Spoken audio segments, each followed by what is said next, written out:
Cloudy Progressive Field. Aaron Goldsmith alongside CJ Nitkowski. For the Indians, their magic number right now is at 9 to win what would be their first division title since 2007.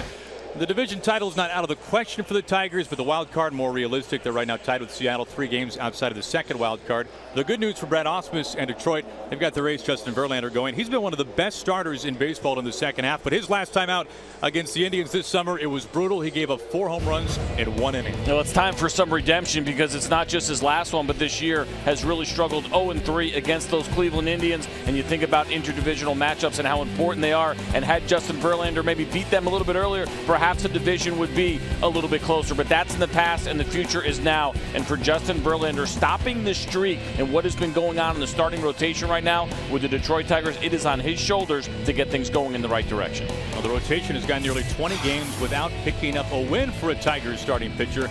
And head-to-head, this series, this season, has been all Indians. They've won 12 of 13, and the numbers are just staggering. On both sides of the ball, you see the batting average here at 199, that starter ERA at an even 9. That is not at all who this Tigers team is. It's not how they are built, especially from the offensive side. To see the Cleveland Indians come in and dominate them offensively makes absolutely no sense when you look at those two teams on paper. Last year, Justin Upton, an all-star in the National League for the Padres. This year, his first year in Detroit after a free agent signing this winter. And he was 1 for his last 16 entering last night, CJ, but a couple of home runs. You can see over the last month, he's been one of the best run producers in baseball. And not just a couple of home runs, but a couple of very loud home runs. And we know this about Justin Upton. It's hot and cold with him. Lots of power, but also some swings and misses. It's a hot streak right now, and it's one that the Tigers need to continue the rest of this season if they want to find themselves in the postseason. Now we'll take a look now at the Pepsi starting lineup for the Detroit Tigers, led by Brad Ausmus. Ian Kinsler, now 6 in the American League in runs scored. He'll be followed by Cameron Maybin, having an absolute revival to his career, his best career by far in the big leagues. Cabrera, Martinez, and Martinez, the 3 guys you have to be awfully careful of. Just talking about Justin Upton. Jared Saltalamacchia, ice cold, 2 for his last 30. Andrew Romine getting an extended look at third base. He plays all over the place, but Nick Castellanos out for a long time, and then to the shortstop, Jose Iglesias. As we take a look at Carlos Carrasco. Carrasco at the start of the season, CJ, was pitching like a Cy Young contender. He's been roughed up his last 10 times out. Yeah, he slowed down a little bit here, and really bad timing. A handful of these Cleveland Indians starters have not been exactly who they were earlier in the year, but with Danny Salazar being down right now, Carlos Carrasco maybe becomes as important as ever as part of that 1-2 punch with Corey Kluber. Now, nasty stuff. Fantastic changeup. As we take a look now at the defense behind Carrasco, it'll be Mike Napoli. What a season it has been for Napoli.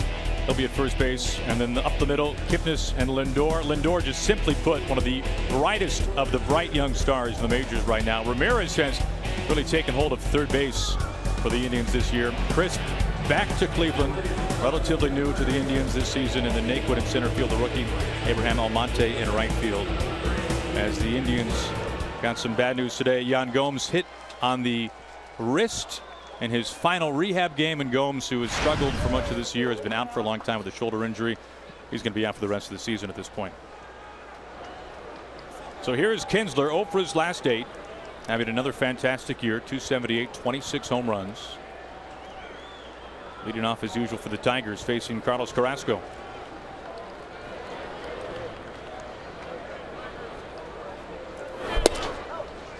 Now, not much of a delay at all today. We weren't really sure what time this game would get underway and how many times it might be paused along the way. We will wait and find out on that, but only about a 10-minute delay.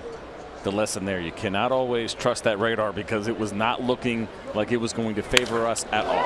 Off of Carrasco, and a carom over to Ramirez, and we'll see how Carrasco's holding up. Well, you saw the reaction, and it looked like, and we'll get a replay of it, but it looked like it caught Carlos Carrasco right on his pitching hand. As you see him kind of clenching his fist and walking it off. Let's watch it here in full speed. And maybe his forearm or his wrist. Look at a better look here. Like maybe right on the top of his hand. And that could be significant when you think about grip, your ability to hold a baseball, having full hand strength, an absolute necessity for any pitcher. Now 2 pitches into the ball game. Infield single for Kinsler.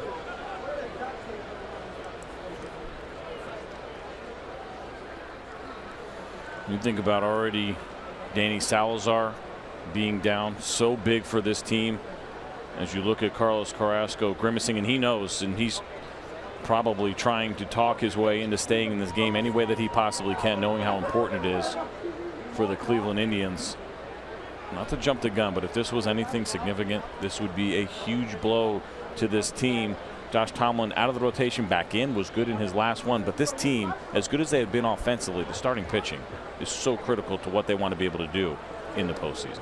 Now, for the last couple of years now, no team in baseball really has been built around its rotation more than the Indians. I said this before the season started. You looked at the arms that they had, and I kind of compared them to what the Mets did a year ago. The Mets last year found themselves in the postseason, but it was the starting pitching that helped them ride all the way to the World Series. I think the Cleveland Indians were built in a somewhat similar way and certainly could do something very similar to what the Mets did a year ago. As we look at Trevor Bauer, another member of that rotation plus arm, a guy who's very important, but now losing Salazar, Tomlin struggling as of late, and here potentially Carrasco. This could really crush the Indians when you start thinking about their ability to go deep in the postseason.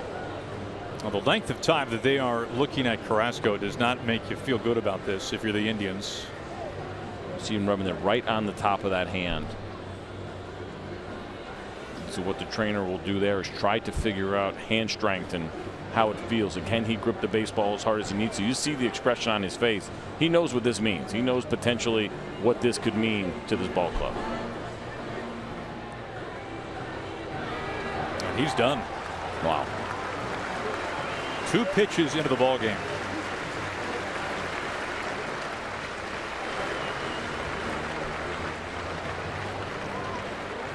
Now, this could be terrible news for the Indians.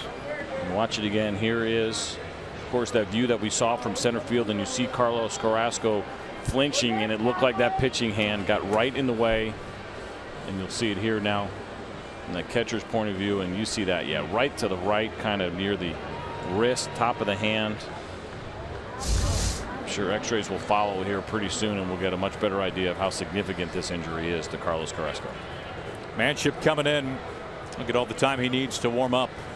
Now, this is not what anybody saw coming, especially Terry Francona.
Here today, 2 pitches into it. Carlos Carrasco hit on the hand by a line drive from Ian Kinsler. It is Jeff Manship, who's primarily been used in very short stints this year. 22 straight appearances of exactly 1 inning. He comes on here to work in the first. And I don't think this is going to be necessarily a typical long man kind of appearance. You mentioned it. Just an inning and 2/3 as a season high. 25 pitches as a season high for Jeff Manship. I'm guessing Terry Francona would like to see him hopefully be able to finish this one and maybe one more. The good news here for the Indians is that it is September and those rosters are expanded. That is certainly going to come into play today. Now standing room only in most bullpens this time of year. Here's Cameron Maybin with Kinsler aboard at first base.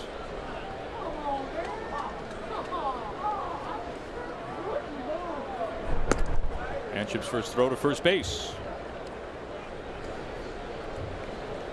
Never an easy thing to do to come in as a reliever when the pitcher before you, whether it be a starter or another reliever, gets hurt. They give you as much time as you want, but at the same time, you know there are about 25,000 people waiting for you to hurry up and get ready to keep this game going.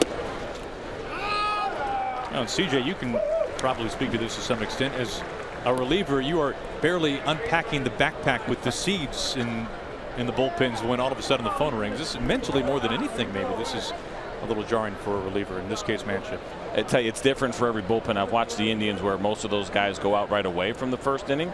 Tigers bullpen a little bit different, and everybody knows their role. And when you are potentially the long man, you have to be out there from the first pitch in case anything like this happens. But you see the Tigers with just a couple of their relievers out there right now. When you know that there's no chance of you coming out there maybe before the 5th inning, 6th inning, 7th inning, depending on your role, a lot of guys will hang in the clubhouse until then, watch the game on TV. But when you're the long man, you don't have that luxury.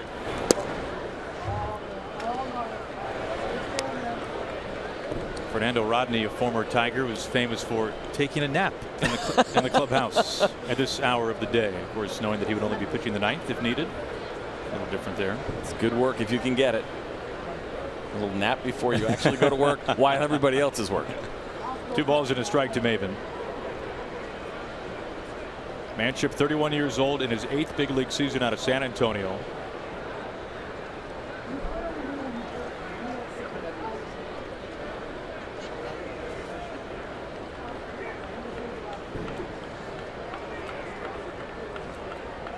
Now stepping off.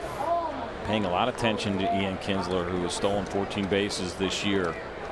And you get why. There's an opportunity right now. 2-1 count. It's a great hit and run count. If you believe that a guy like Jeff Manship is going to fill up the strike zone now, 4.4 walk rate. That's walks per 9 innings. Not necessarily a great guy potentially to hit and run against, especially this situation. Ground ball to Kipnis. Lindor over to first base, and the double play wipes away that leadoff base runner.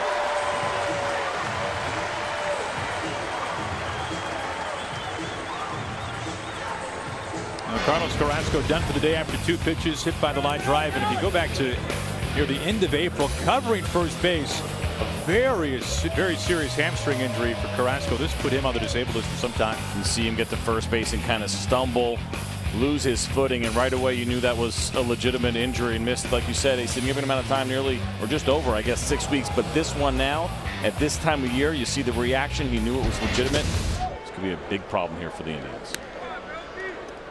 Hit by a line drive last year for Melky Cabrera, of course, back in 2011. Tommy John. That line drive hitting him in the jaw with Cabrera a season ago. Here's Miguel Cabrera, 2-0. And put yourself in Jeff Manship's mind as well. Carlos Carrasco is going, one of the best pitchers on your staff. You're sitting down there thinking, I probably got a little bit of time. He may be going a little bit deeper in the game, and next thing you know, within a matter of 15 minutes, you're facing Miguel Cabrera in the first inning. Certainly not an easy thing to do. Now Cabrera cold, especially for his standards, just 4 hits in his last 28 at bats. Still hitting .306 on the season. Oh yeah! Oh yeah! Oh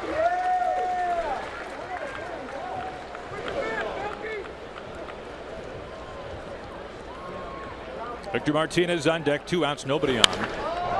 Hold and fair down the third base line, and Cabrera with 2 outs reaches as this caroms off the base of the wall, and Cabrera coasts into second base with a 2-out double.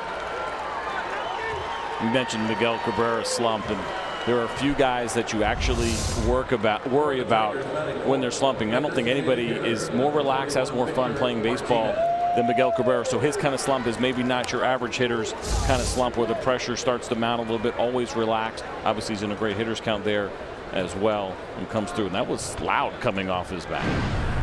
CJ, how about you tell us about your Ford keys to this one today? Well, we're looking at the middle of this Detroit Tigers lineup, and they have really struggled against the Cleveland Indians. So mashing in the middle becomes very important. Victor Martinez, Miguel Cabrera, JD Martinez on the year to combine, hitting .303 with 77 home runs. Against the Indians this year, hitting a shockingly low .205 against the Indians with just 2 home runs. That's in 117 at bats. So that middle of the lineup really has to get it going. That's staggering. Speaks a little bit to this pitching staff for the Tribe.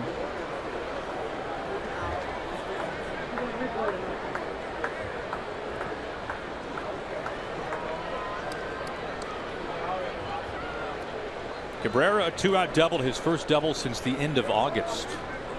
And how deep we see Jason Kipnis over there at second base, but you know with Victor Martinez pulling as a left-handed hitter and where he is from a speed standpoint, very slow, able to throw him out from right field relatively easily. There's that middle of the lineup that I mentioned and the struggles.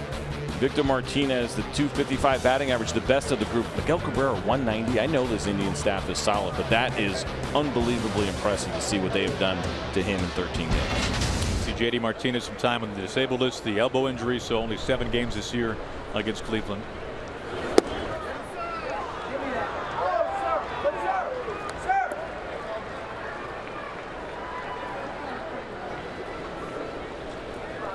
Two balls and a strike now to Martinez. As Kyle Crockett begins to loosen up. Johnny Holstaff for this one today for Terry Francona. 3-1.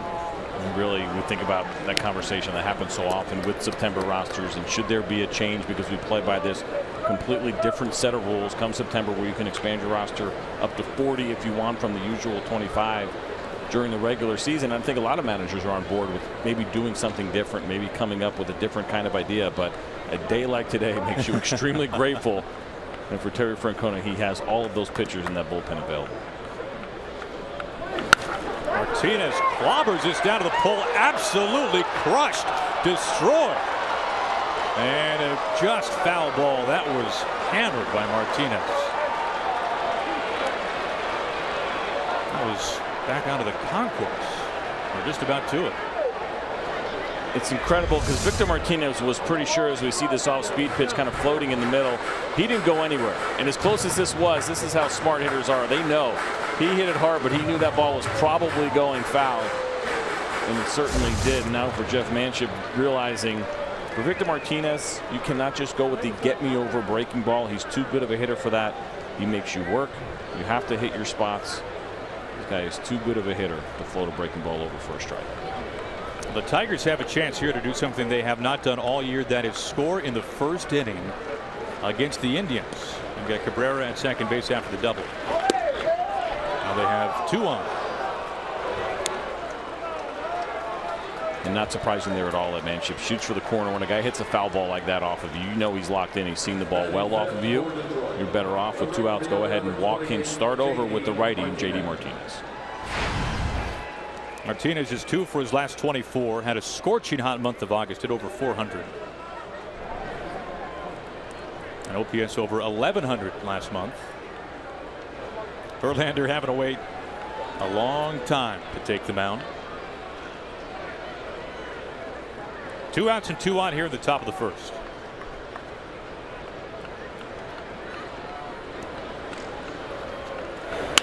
On the first pitch, Ramirez, easy play, and the Tigers strand 2. We go to the bottom of the first inning. Justin Verlander about to take the mound.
We'll take a look at the Pepsi starting lineup for the Indians. Carlos Santana, the leadoff hitter these days for the Tribe. He's followed by Jason Kipnis, a career-high 22 home runs. Francisco Lindor, sensational once again this season, batting .313. Then Napoli, a triple shy of the cycle in last night's game. Ramirez crisp, and then the rookie Tyler Naquin has cooled a little bit, but has been fantastic at home this season. Abraham Almonte is in right field. He's hitting over .300 at home. Roberto Perez does the catching, batting ninth as we take a look at Justin Verlander. And Verlander really having a renaissance season. You see the 200 innings there. This is the 9th time that he has done that in his career. He's the only active pitcher right now in Major League Baseball to have 9 seasons of 200 innings or more. One of the true horses left in the game. And there's no doubt about that. Having a fantastic year, especially in the second half. He has had his struggles, however, this year with the Indians. Santana on the first pitch. Tight to the line and an easy play from Miguel Cabrera. Take a look at the defense behind Verlander. Saltalamacchia does the catching. We just saw Cabrera. Up the middle, Kinsler and Iglesias, one of the flashiest shortstops you'll find in the league. Andrew Romine holding things down at third base these days. Nick Castellanos has been out for a long while. Upton, Maben, Martinez, left to right for Detroit.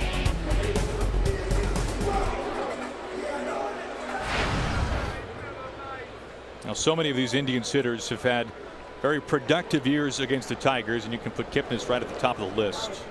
Kipnis hitting over .350 this year against Detroit.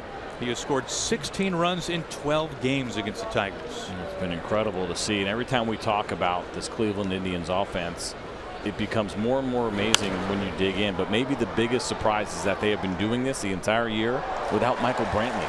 It makes almost no sense when you think about looking at how the Indians were built and what they could potentially do this year. If I told you in April they're losing Michael Brantley, I think a lot of us would believe they'd have no chance at contending, but it has been anything but that here in Cleveland. Now for Terry Francona, so much of the early part of the season was just trying to hold the fort down until Brantley returned, and then at a certain point this year that became clear that would not happen.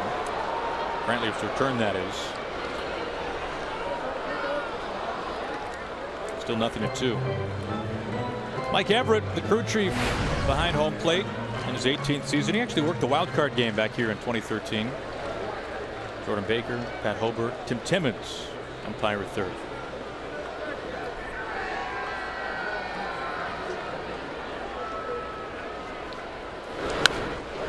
Nothing but strikes to Kipnis.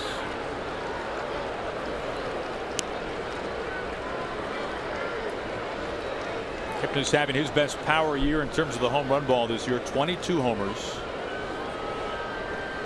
Lindor on deck.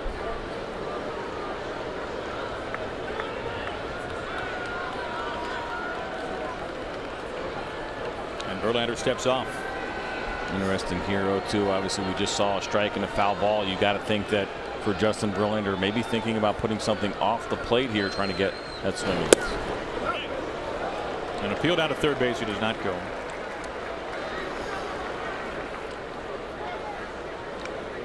This Indians offense, though, top 5 in so many categories in the American League this year. Slugging, on base, runs, average.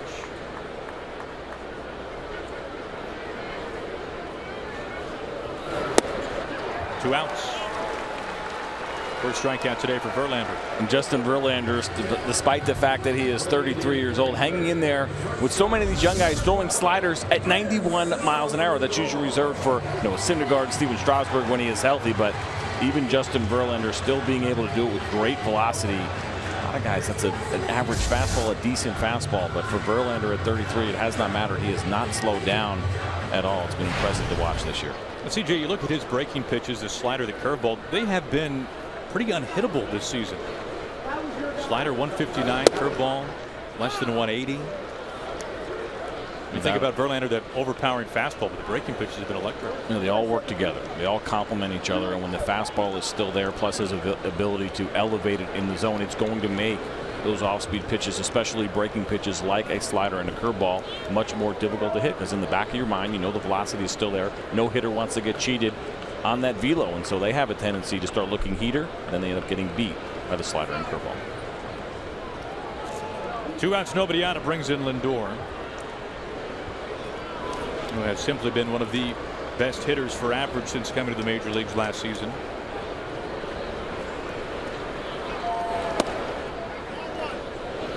to where he stacks in the American League since he made his debut last year. 4th in the American League in average since he came to the big leagues. And the names that are ahead of him: Cabrera, Altuve, Pedroia. And don't forget, the first month of his career was not a good one at all. He really struggled, but since then has really turned it on. This guy is a special player. You mentioned all the great shortstops around the league and how many good ones we have. The fact that you basically have a little bit more than a year under your belt, and you've done that against Justin Verlander, that tells you, I think, and speaks to the maturity of a guy like Francisco Lindor, the comfort level going up against some of the game's best and the success that he's had already.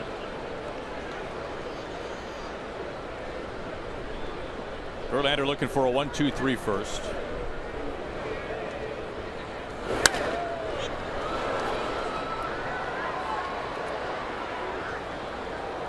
And Lindor, for all of his success this year, a little cold right now. In fact, the worst slump of his career, 3 for his last 26. If he can reach Napoli, would be next.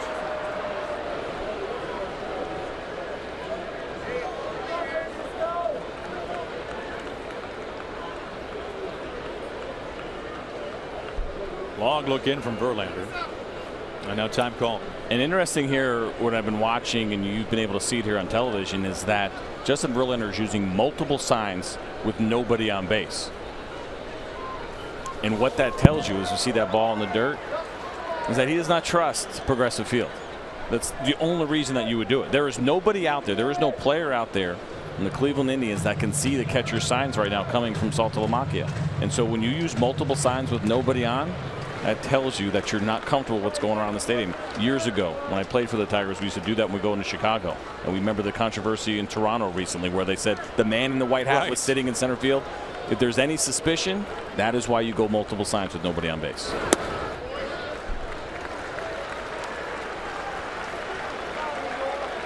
I don't want to throw any crazy accusations out there and tell you that I believe that somebody in this stadium is cheating, but it doesn't really make any sense that you would use multiple signs with nobody on base unless you were worried about anything going on in that stadium. That's bizarre. Working with Saltalamacchia for the first time since late June. Lindor puts a charge. Playable out to Maybin in left center. And the side retired in order. We're through an inning here from Cleveland. Scoreless.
Scoreless through our first inning here today. The middle game of this 3-game series. Indians a lopsided win in last night's contest. Upton, however, did his part. 2 homers last night, drove in 4.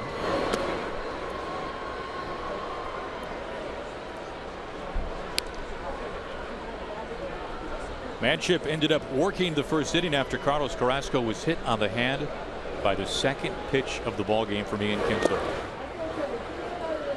You see a couple of breaking balls early here from Jeff Manship. He was in the stadium like I was last night, listening to the ball come off of Justin Upton's bat. With so much great information that's out there now, and that home run was 114 miles an hour. But it is the sound that sticks with you as a pitcher, and one that'll scare you just a little bit and make you be a little bit more careful when you're facing a guy, especially like Justin Upton, because he gets so hot and cold, and when he is hot, you want to stay away from that barrel. Saltalamacchia on deck.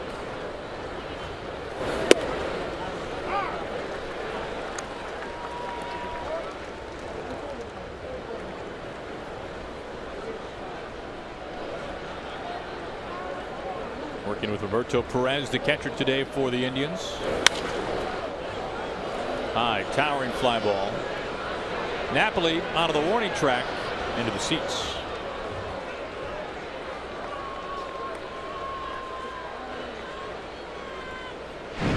CJ, how about you tell us about our other Ford key to the game today? Well, this wasn't a prediction. This was on the fly. Originally, we had something for Carlos Carrasco, but because he got knocked out of the game after 2 pitches, it now becomes about this bullpen piecing it together. We've already seen some action. A couple of guys up in the bullpen right now, and so for Terry Francona, he's not going to wait around. He's not going to use a true long man. He is going to piece it together with everybody in that bullpen and try to give himself an opportunity in these Indians to win the game. Good way to start the top of the second for Manship.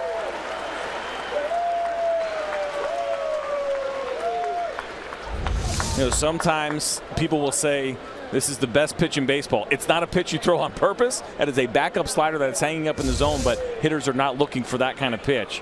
And Justin Upton took a monster swing at it and came up empty. So Manship's day is done. Looks like the lefty Kyle Crockett is coming in for Terry Francona. We've got a pitching change.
Is celebrating the many ways Latinos put an accent in baseball. Share how you put an accent on the game with hashtag Ponle Acento.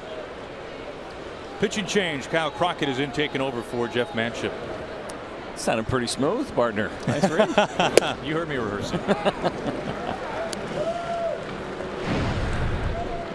And you see the year that Crockett has, and the ERA sticks out maybe as a little bit high. His job, though, when he comes in, of course, is to get the lefties and the switch hitters out, and he now has 2 switch hitters that he's getting ready to face. Saltalamacchia now, Romine on deck. And ahead of the Tigers catcher, 0-2. 10 of those home runs for Saltalamacchia have come against right-handed pitching. The batting average is not good on either side, but it's about the power, and that's why Terry Francona wanted to turn Saltalamacchia around.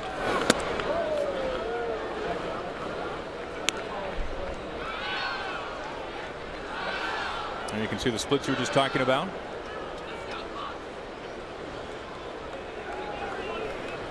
One out, nobody on top of the second.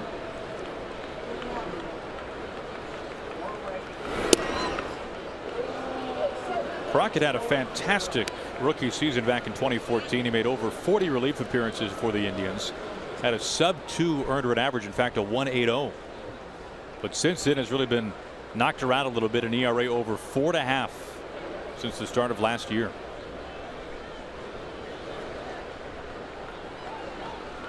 His 2-2.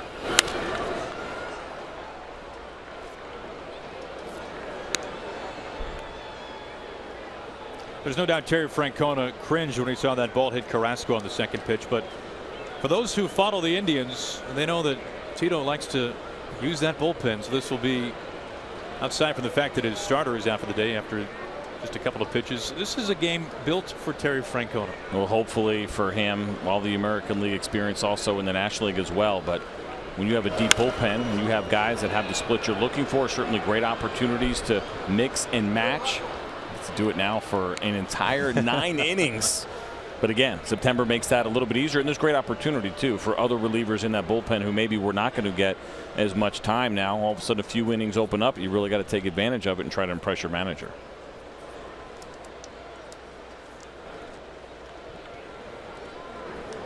See his overall numbers, Phillies, Red Sox, and here of course with the Tribe. 16th season for Terry Francona. Former bench coach with the Tigers. Had him in 1996. 2 outs. Back-to-back strikeouts. The first from Manship. This one from Crockett. Don't forget too, Terry Francona managed Michael Jordan. That's right. Back in 1994 when Michael Jordan played baseball for a year. It's the first time I ever ran across Terry Francona. I was playing for the Chattanooga Lookouts that year.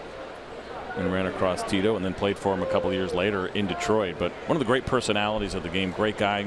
Love having our meetings with him. Always offering a lot. Just a really good personality. 2 outs. It brings it Andrew Romine.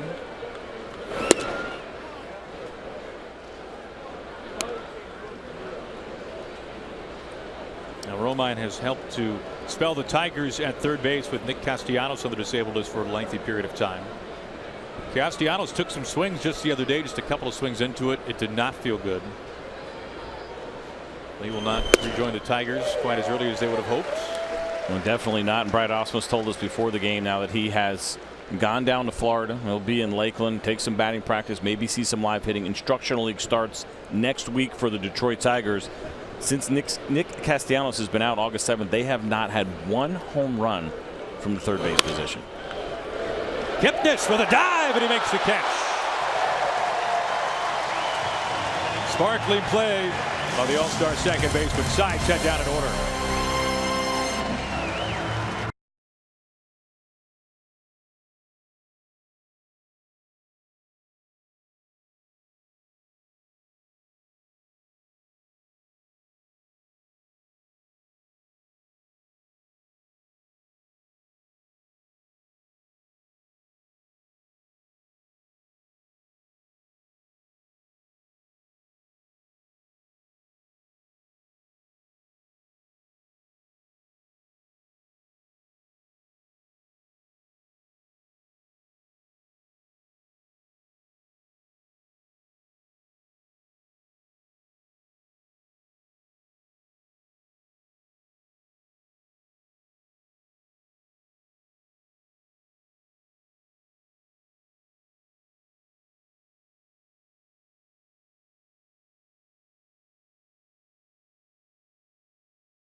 Middle third of the order due up to face Verlander here in the bottom of the second. Starts off with Mike Napoli.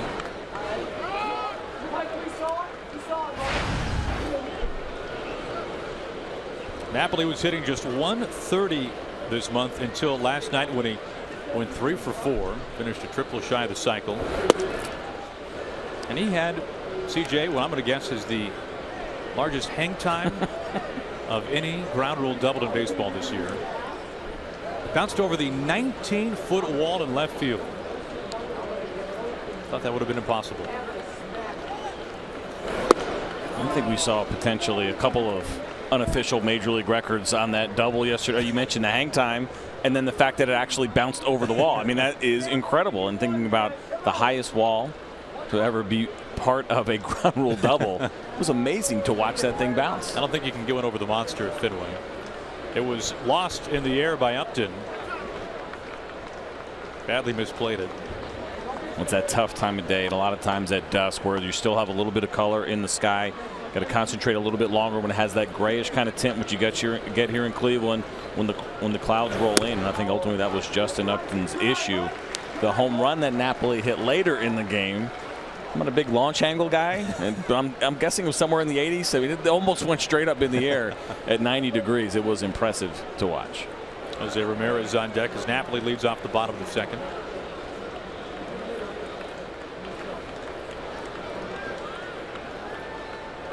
And now time call.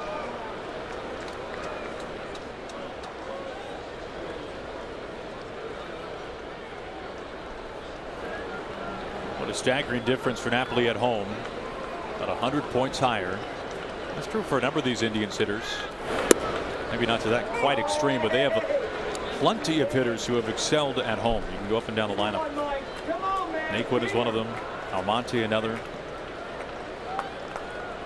It's always been a good hitter's ballpark. There's always been some really good lineups, and you go back over the last 20 years and what they've been able to do here in Cleveland, but it has never been a favorable place to pitch for most guys. Comfortable at bat.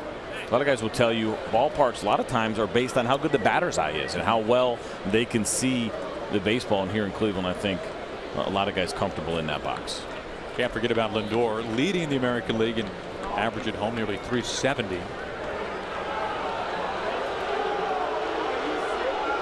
Taking a lot of time here to begin the bottom of the second.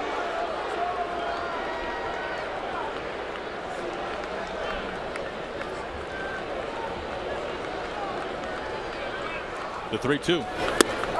Napoli a leadoff walk.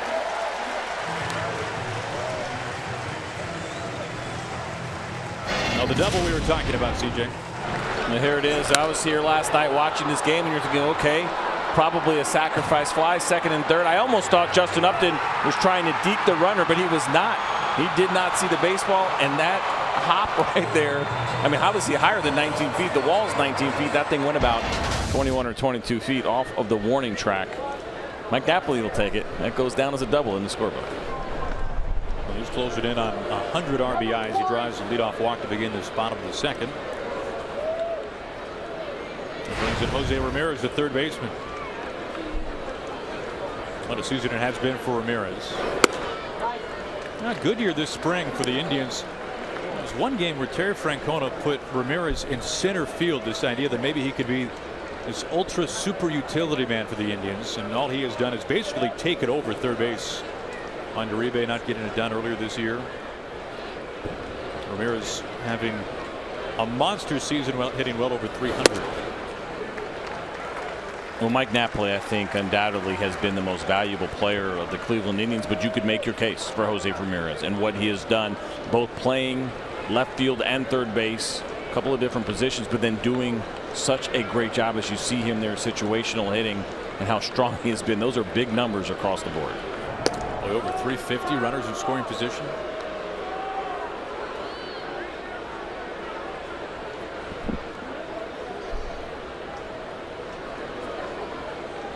Napoli, the first base runner early on here today for the Indians. Verlander's 2-0. Makes it 3-0. That's 3 straight 3-ball counts from Verlander dating back to the final man of the first.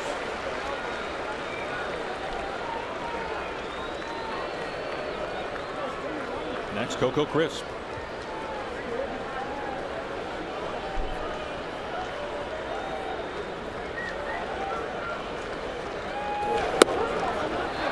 Four-pitch walk, back-to-back walks from Verlander to begin this bottom of the second. And Justin Verlander has suddenly gotten very uncomfortable. And part of that reason might be because of the flow that him and Saltalamacchia are struggling to get into. Maybe second-guessing himself and doubting some pitch selections, but that's not like him at all. A 3-0 pitch, not to split the plate with a fastball and missing to that arm slot. We'll keep an eye on Justin Verlander, but the arm slot right now showing some inconsistency. Well, I mentioned briefly in the first inning, first time that Verlander and Saltalamacchia working together since late June. Who knows how much of an impact that might be having. 2 on, nobody out for Coco Crisp. Going bunts. Back to Verlander. Out of first base. 2 runners in scoring position. The big conversation that goes on around baseball these days, and the value of the sacrifice bunt has gone down. We see less sacrifice bunts. I will tell you this, Justin Verlander, as I just mentioned, struggling, extremely uncomfortable, and just walked 2 hitters. Why do you give him an out? I mean, I strongly disagree with that play right there, especially with a team that already has a big lead in the division. They haven't wrapped it up yet, but they're kind of playing with house money, and they've been very good against the Tigers this year. And as a pitcher, I can tell you, it's a little bit of a deep breath. You walk 2 guys in the middle lineup, you know the Indians have been a good team, and the idea that they're going to give you an out in that situation, to me, is a favor. So now 1 out and 2 on for Naquin. Big swing and a miss. Now, far be it for me to question Terry Francona, who has done this for years and has done it successfully, but I'm starting to buy into more and more. I like to bunt late.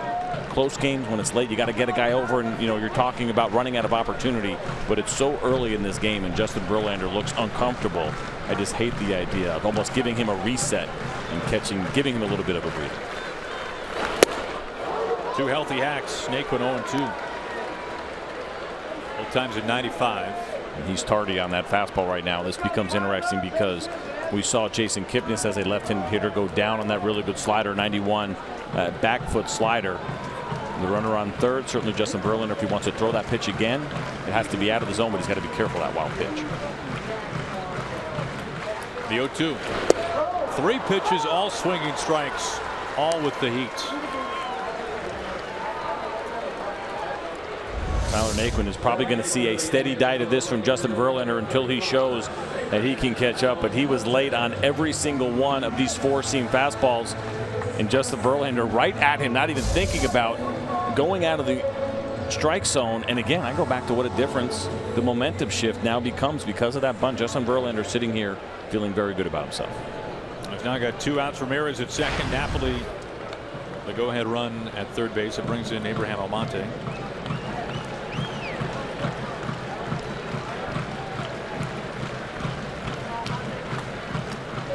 And time is called. We've seen a lot of this early on.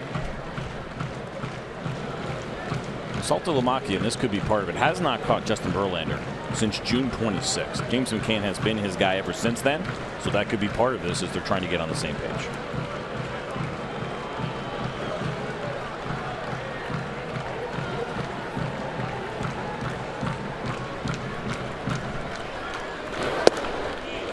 Almonte looks at a strike. There's the elusive cutter that Justin Verlander, I think, kind of refuses to admit that he has. That was absolutely it. 89 miles an hour. Watch this pitch. Backdoor, starts the ball most of the way, comes back and just catches the outside part of the plate. Call it what you like. That is a cutter.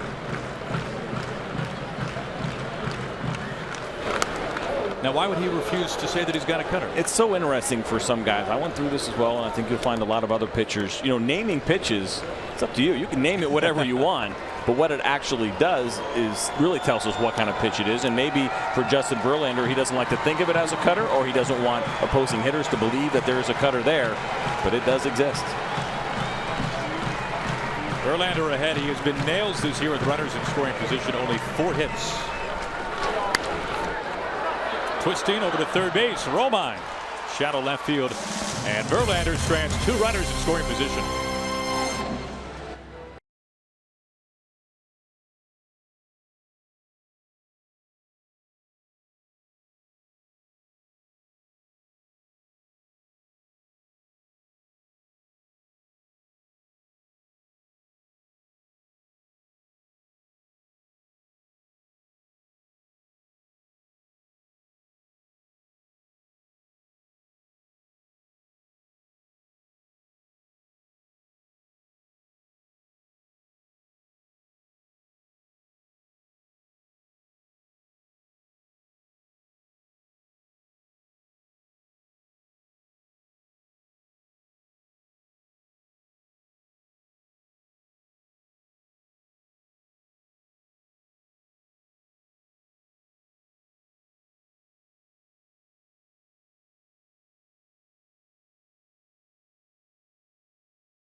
Third, we take a look at Grip the Moment, sponsored by Falcon, the official tire of Major League Baseball, and it was Andrew Romine. Well, this one Babbitt just comes and grabs you down by the ankles, isn't it? Yeah, tough break right there, but Jason Kipnis has been doing this all year. Defensively, made a nice play last night as well. This guy's been so solid for this club, but what he does with the glove, I think sometimes a little bit underrated around Major League Baseball. So many good second basemen around the game. New pitcher is Cody Anderson. He is the 4th pitcher already for the Tribe. See the numbers there, not exactly complimentary for Cody Anderson, but a guy who has been in the rotation, and this may be the spot now for Terry Francona where he tries to get a little bit of length out of one of his relievers. Made 8 starts this year. Facing Iglesias, the number 9 hitter.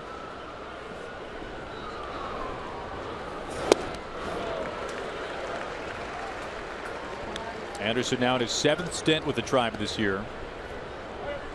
Was called up on the 1st of the month when rosters expanded.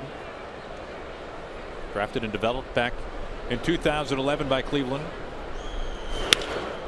Iglesias pulls this foul 1-2. I talked to Jose Iglesias a couple of weeks ago, and he mentioned to me that when he's playing against the other great shortstops in the league, and there are so many of them right now, certainly Francisco Lindor is one of them, he tries to step his game up a little bit because he feels like maybe he's not in the conversation with Lindor, Carlos Correa, Xander Bogaerts in Boston. So many good ones, and he feels just maybe a little bit extra more because he believes he is as good as them. And defensively, I think you could absolutely make that argument. Some of those guys a little bit stronger with the bat, but Jose Iglesias, from a glove standpoint, is right there as far as I'm concerned with Francisco Lindor and the other great shortstops in the game.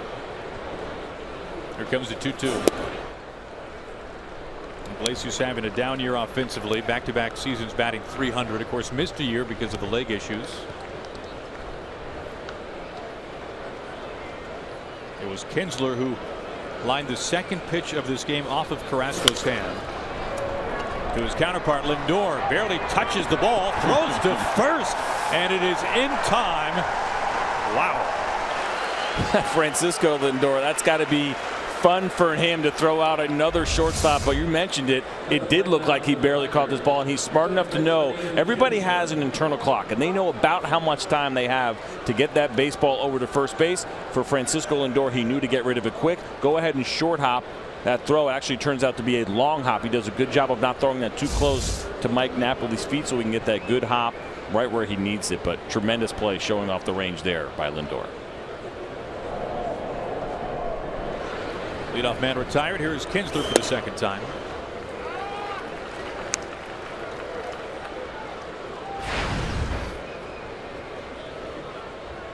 We were just mentioning the infield single off of Carrasco's hand, his pitching hand. We have received word from the Indians clubhouse that it is, well, no surprise, a right hand contusion, but the bigger news, he has been taken off site, we've been told, for x-rays.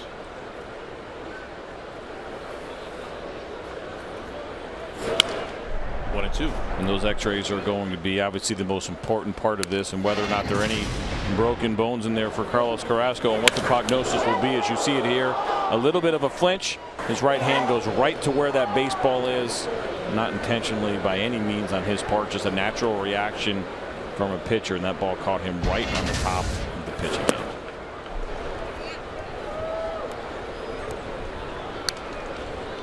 It'll be a long day for Terry Francona. Remember, back in 2014, the Indians set the all-time American League record for most relief appearances in a single season. We will see plenty here today. Up the middle, Lindor ranging on the run. 2 outs.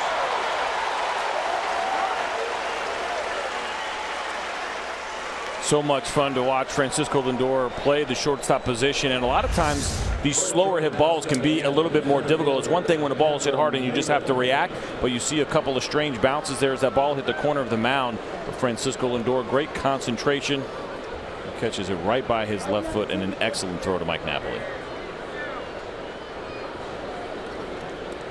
Former first-round draft pick out of Puerto Rico. 2 outs, nobody out for Cameron Maybin.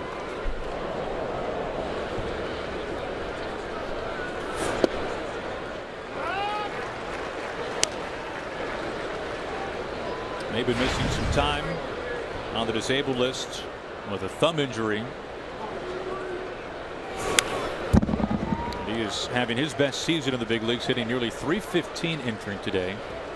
An adjustment last year in Atlanta with Kevin Seitzer, longtime big leaguer, now the hitting coach for the Braves.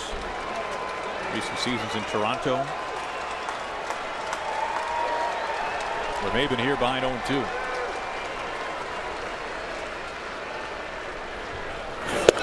Strike 3 call.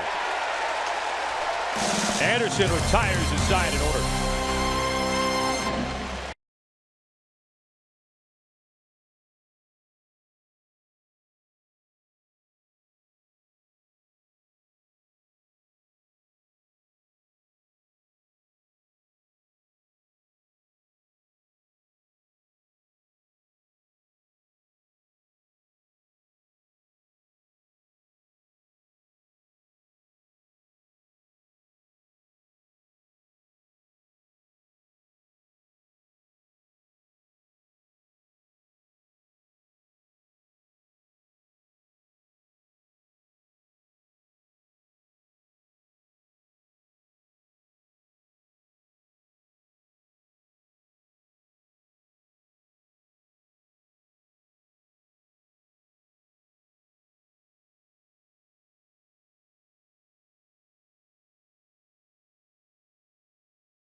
This is Roberto Perez, the #9 hitting catcher, to begin the bottom of the third. Perez in the midst of his best offensive stretch with the Tribe this year, hitting just over .290 in his last 17 games.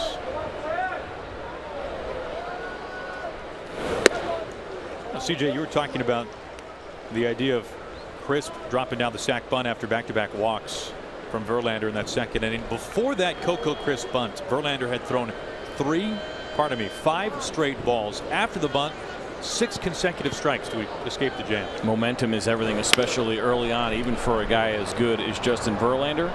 And it feels like the Indians may have given him that back. He looked very uncomfortable in those first 2 at-bats, and to give him an out so far, as we've seen now through 3 hitters, has really changed things here for Verlander.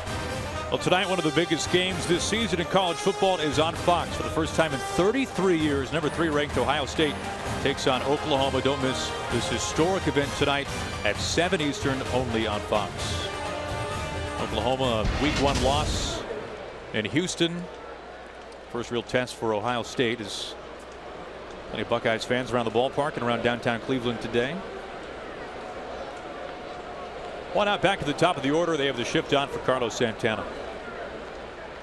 And part of the battery right now between Justin Verlander and Jared Saltalamacchia, using those multiple signs, but also having a hard time getting on the same page, and that has disrupted a little bit of this momentum here and the flow for Justin Verlander. Just a lot of back and forth and trying to figure out exactly what he wants. And when you're using more than one sign with nobody on base, it makes it just even a little bit more cumbersome.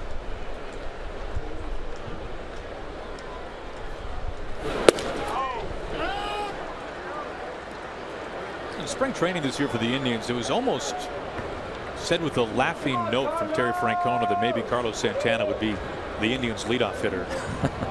There's a time earlier this year where one day Santana hit cleanup, and the next day he was in the leadoff spot. I don't know how many guys have done that this year. Probably not too many. We saw Joe Mauer at one point lead off for the Minnesota Twins.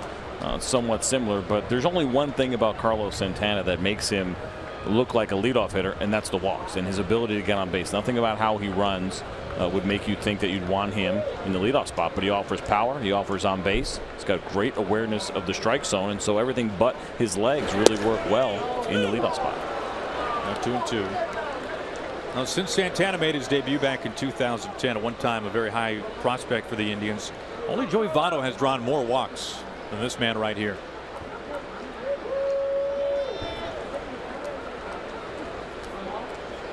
One out, nobody on, bottom of the third inning. And a full count.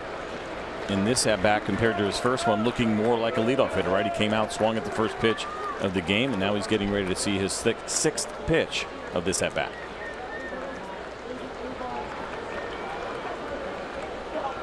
Kipnis on deck.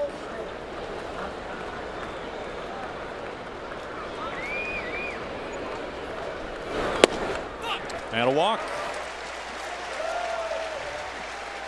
Now this year, if you go back to the end of April, his first at bat, Santana that is, as a leadoff hitter, was against the man he's facing today, Justin Verlander, and this is how it ended. Some guys, you put them in the leadoff spot and they're not necessarily very comfortable, especially if they're used to hitting in the middle of the lineup. There's something to be said for consistency for certain kind of hitters, but in the case of Carlos Santana, it has not been an issue. He has seemed perfectly comfortable hitting there, and pretty much since the Indians have put him in that spot, like you mentioned, on April 22nd. Already the third walk from Verlander. One out, one on for Kipnis.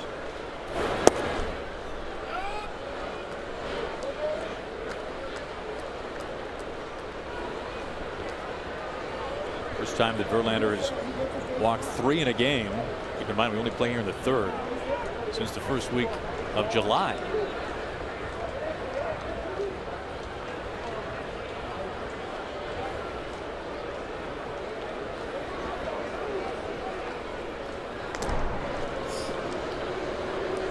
We mentioned at the top of the game the last start for Verlander against the Tigers when he gave up those 4 home runs in 1 inning. Since that start, he has simply been one of the best pitchers in the game, especially in the American League. An ERA barely at over 2 1/4. This is squared up out to Maybin, and he's able to make the catch right at the base of the wall. Allowed out number 2. And Santana gets back to first base.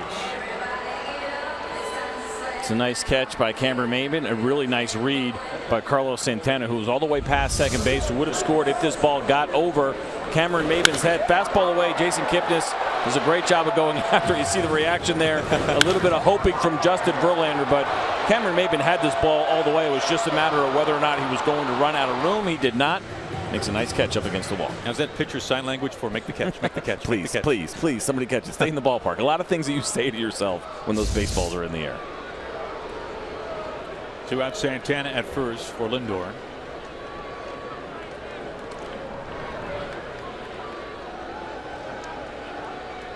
But Verlander entering today with the lowest ERA in the league since the All-Star break.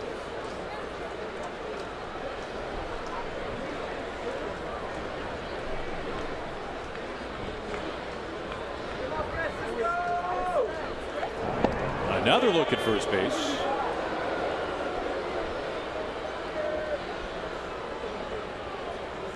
You can always count on Miguel Cabrera to have a little bit of fun when that ball is thrown over to first base. It's never just a tag and throw it back to the pitcher. Hold it a little longer, maybe push the runner.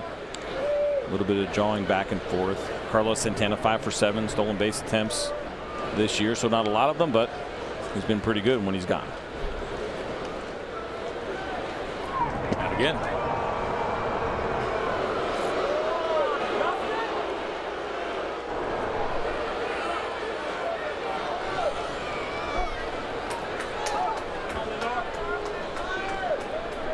Osmus going over things from the dugout.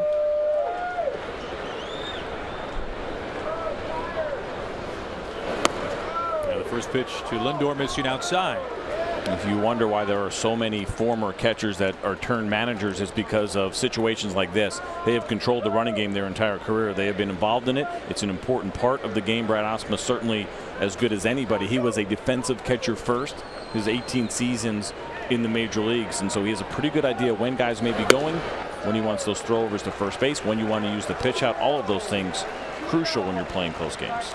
To take that even a thought further, CJ, you think about first-year managers who have never managed at any level, so many of them former catchers in the major leagues. Makes it a little bit easier because you have been managing pitchers for a long time, and catchers a lot of times are managing from behind the plate. Brad Ausmus, who I played with, of course, about 4 or 5 years, been traded together a couple of times, was absolutely one of those guys who was always involved with managing the game from within.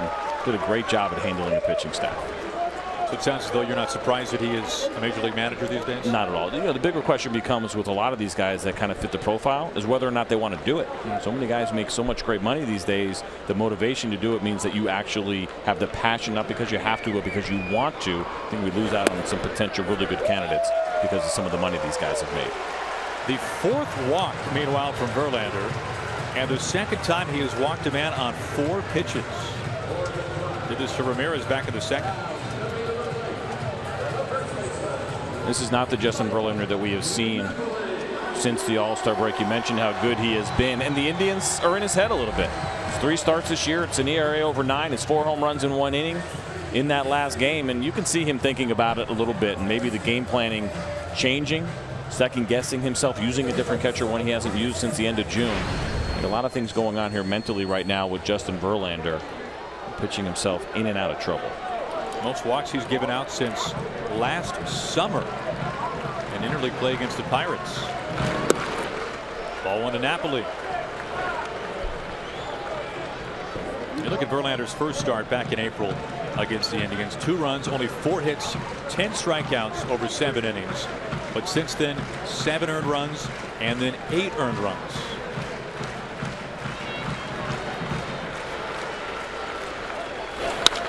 Napoli down to the corner with foul. When you're Justin Verlander, you don't forget, and any pitcher for that matter, but when you're as good as he is and a team has your number in back-to-back starts, you don't forget that, and you start thinking about how do you get there, and looking at Mike Napoli, knowing the year he's having and turning this fastball around, trying to go down in a way you miss over the plate. He knows the danger in that, and he also knows that a get me over breaking ball is not the pitch that you want to throw to Mike Napoli either. So he's taking a little bit more time walking around the mound as he's trying to find some consistency, but knowing one mistake to a guy like Mike Napoli changes this game dramatically. And Napoli's been one of the best run producers in the league this year. 34 home runs, 98 RBIs. He's got 2 on with 2 outs.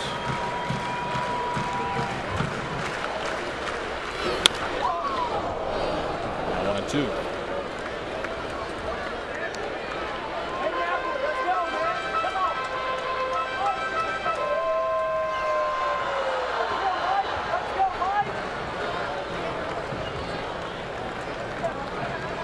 The Indians do not have a hit. All 4 of their base runners have come on ball 4. 2 walks in the 2nd, now 2 walks here in the 3rd.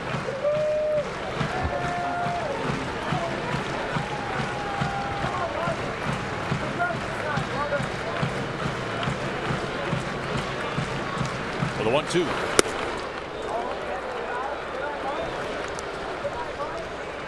Check out the right side of the infield here with Ian Kinsler playing up the middle. Mike Napoli, a pull hitter. So Miguel Cabrera plays behind Francisco Lindor, at least so they have some coverage on the right side. The danger in that, any ball in the gap down the line right now, Francisco Lindor is going to be able to score from first base. Lindor at first, Santana at second base. 2 outs in Verlander's 2-2. A full count.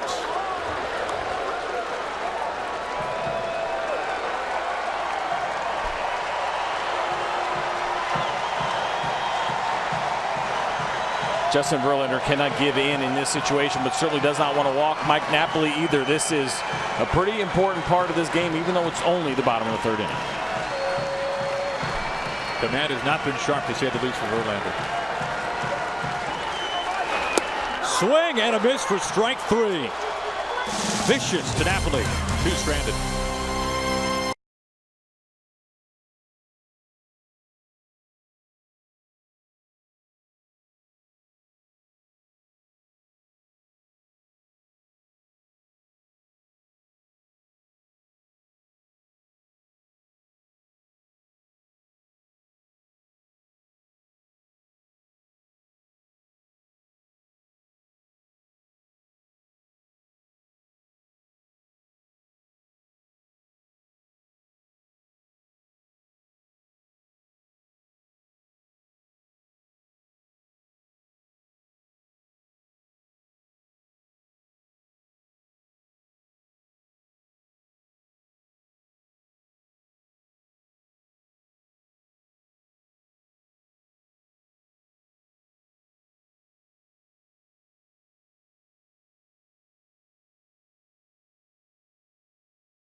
with 2 on to end the inning as we go to the top of the 4th.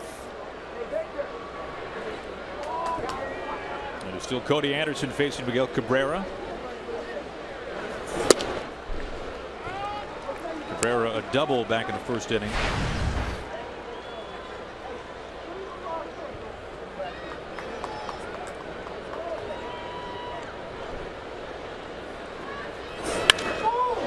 And to left field, Cabrera 2 for 2, a double, now a single. And that's why you never worry about any kind of slump that Miguel Cabrera is in. Off-speed pitches both time. Let's go back to Mike Napoli, though, and watch this at bat from Justin Verlander. Coming at him very hard, missing fastball down and in. Wanted that more belt high. We see him try to go away, misses over the plate, almost paid the price for that one dearly. Decides to go back in, stays hard, which I like after the hard foul ball, does not shy away from the fastball. Then tried to work him away. There's the cut. Don't call it a cutter. That's a cutter. And he tries 4-seam fastball away. Nothing there. And then he saves his best for last, a 91-mile-an-hour cutter. And we joke about it because back in June, Justin Verlander told the Detroit News that I don't care what BrooksBaseball.net calls it. Brooks Baseball is a great website as far as pitch logging and information. He said, I don't care what they call it. It's not a cutter. Right back to Anderson. Kipnis at second base. And it turns out to be a very quick double play. We joke around about pitchers and how good of athletes they are, but sometimes it's all about the reaction, and that was Cody Anderson's glove just happened to be in the right place. He does a very good job of shuffling his feet there while he waits for Francisco Lindor to get to second base. And make it Lindor over in the shift. And it's always a little tricky when you have those shifts a lot of times too. Guys are in different positions and thinking about throws you're making or who you're making to the angles. They'll give them a little bit of extra time. Zach McAllister getting loose. 2 outs, nobody on for JD Martinez.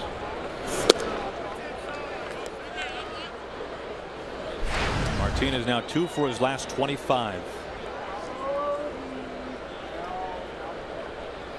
20 home runs this year, his 3rd consecutive 20 home run season.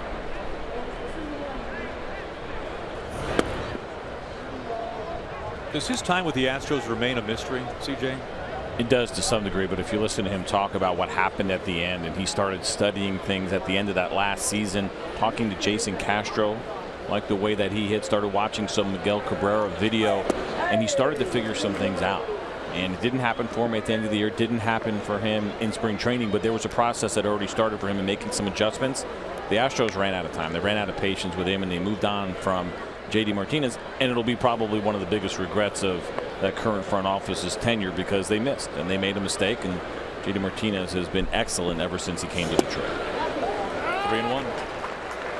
And big thing was using all fields for him was something that he has talked about. And Miguel Cabrera is the best in the business when it comes to driving the ball the other way with any kind of authority, but started studying his swing along with Jason Castro, like I mentioned, and made some very important adjustments. And Brett Ausmus was telling us before the game today, when you've got a guy like Cabrera using the whole field, it becomes pretty easy for that to kind of take over in the clubhouse, more specifically in the lineup. Makes it easy on Wally Joyner, I think, as a hitting coach. And if the guy's struggling, just say, watch Miggy. He's pretty good. Just watch what he does. Stays alive with 2 outs. As hard as Cody Anderson throws, and he's got a pretty good fastball. We saw him finish off a hitter with 94 last inning. Cameron Maybin, that changeup, 34% of the time he uses it. It'd be higher than any other qualifying pitcher when you talk about the percentage of changeups that you throw. Amongst starters, Marco Estrada is number 1. Ramirez ranging over towards second. The third baseman handles it easily for a pretty quick 10-pitch top of the 4th.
of not being sharp, and he hasn't given up a hit yet.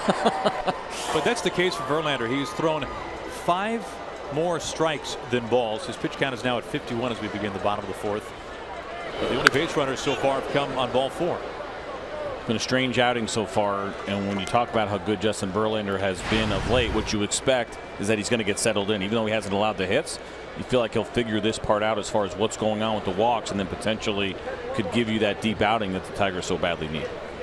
He's a guy who routinely throws at least 100 pitches in all but 4 of his starts, in fact, this year.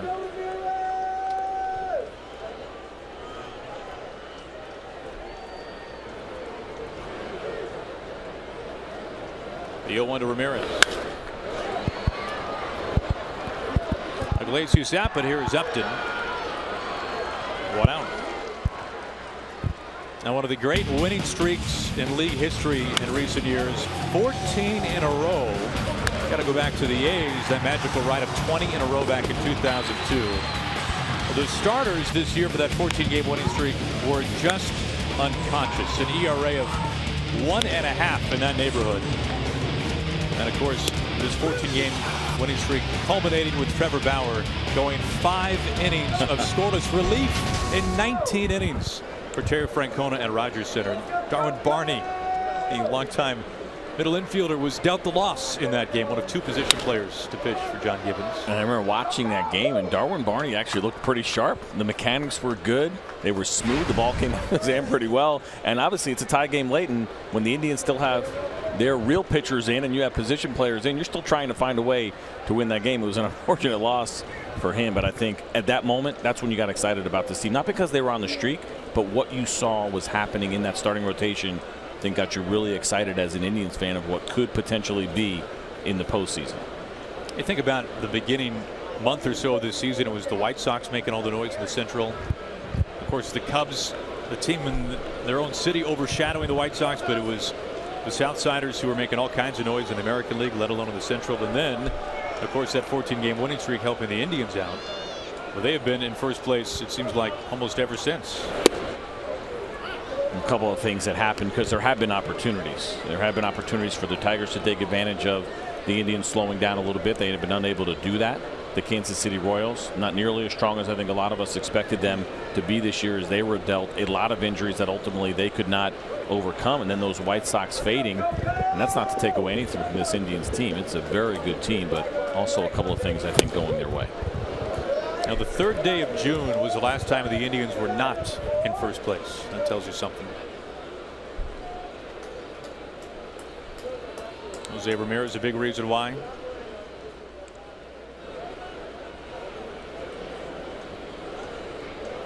One out, nobody on. All right, the 1-2 to Crisp. And of course, for the Indians right now, their magic number at 9 to win what would be their first division title since 2007. In the wild card game back in 2013 against Tampa Bay. That was held here. You can see that flag up above the foul pole in right field here from Progressive Field.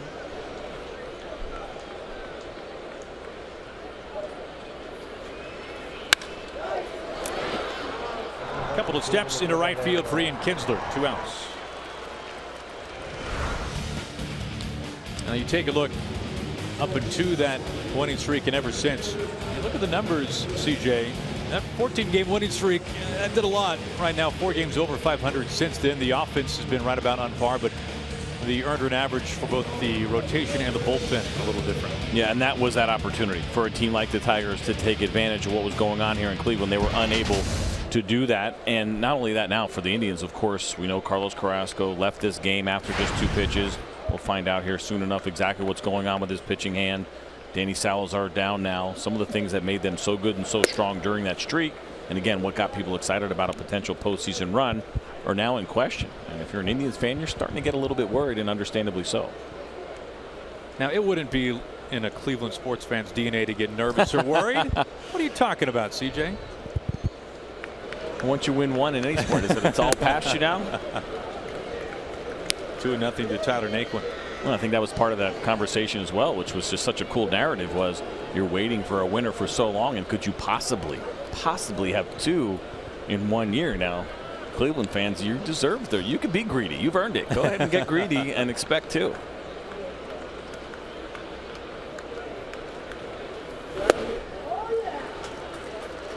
Now, Naquin did that a few times at his last at bat. 3 pitches, they were all fastballs, and he swung through all 3 of them.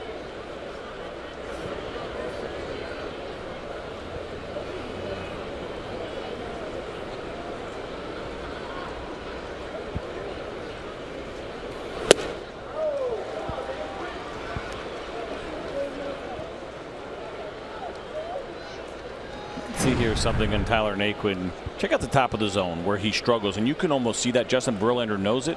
He's exposed it, and his swing just looks a little bit slower on pitches that are up and good hard fastballs right now. There's no reason to throw him a ball down, especially down and in. Not surprising to see that 344. 95-mile-an-hour swinging strike, just like the last time up for Naquin.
Bad blood spills over in the octagon.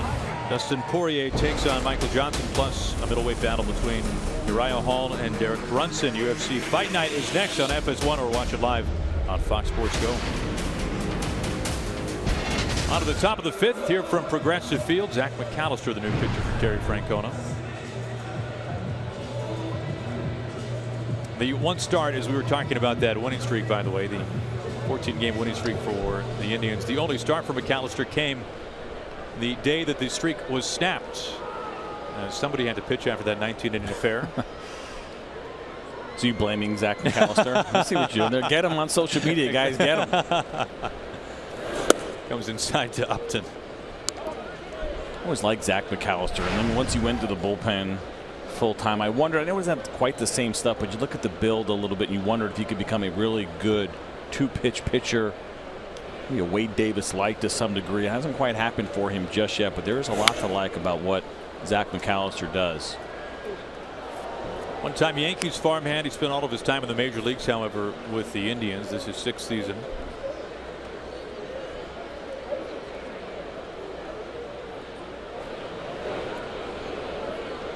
Last 2 years has been really exclusively a reliever outside of just a couple of starts.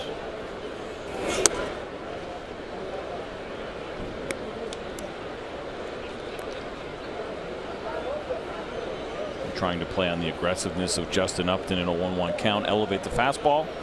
The downside is you fall behind when he lays off to a guy who's been very good on pitches in the zone right now. falling behind 3-1 to Upton.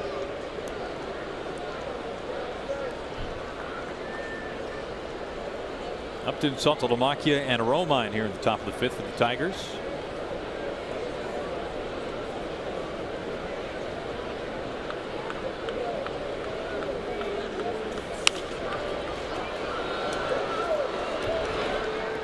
Coco Crisp coming in, puts down the brakes. Round number one. Watch the drive to the pennant with MLB.TV Premium. Catch every out-of-market game live in HD on more than 400 supported devices and enjoy a free subscription to At-Bat Premium, the #1 app for live baseball. Blackout and other restrictions apply. Just visit MLB.TV. McAllister sits down the first man that he faces. Now looking at Saltalamacchia, strikeout victim earlier.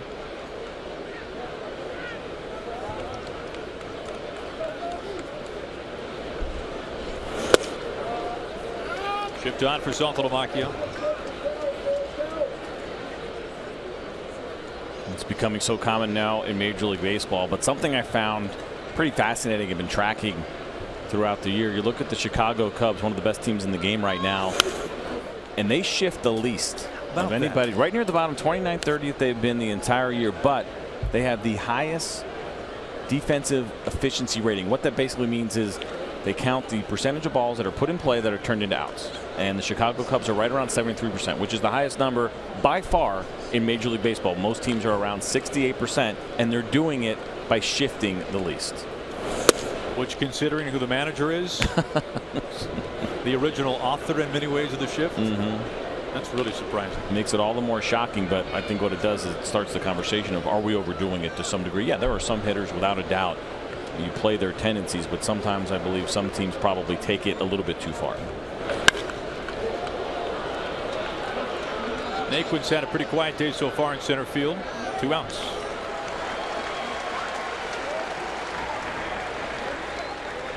Percy Garner, Joe Colon, a couple of right-handers warming up. The third baseman, Andrew Romine. Well, if you're the Tigers, CJ, and you can't beat the Indians on a day where their starter did not record an out, you have to be wondering if it could ever happen.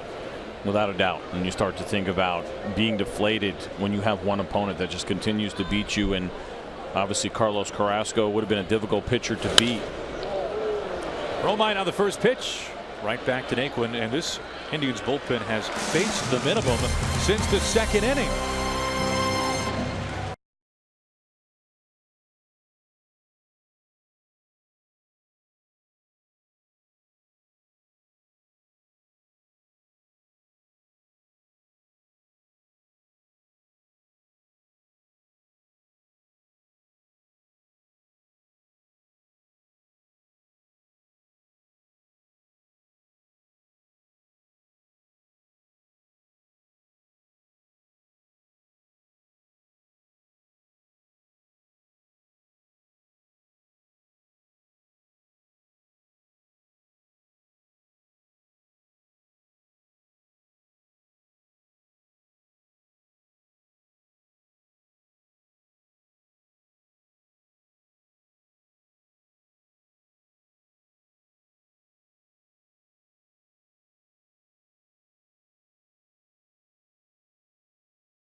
Justin Verlander has walked 4 Indians hitters over the first 4 innings.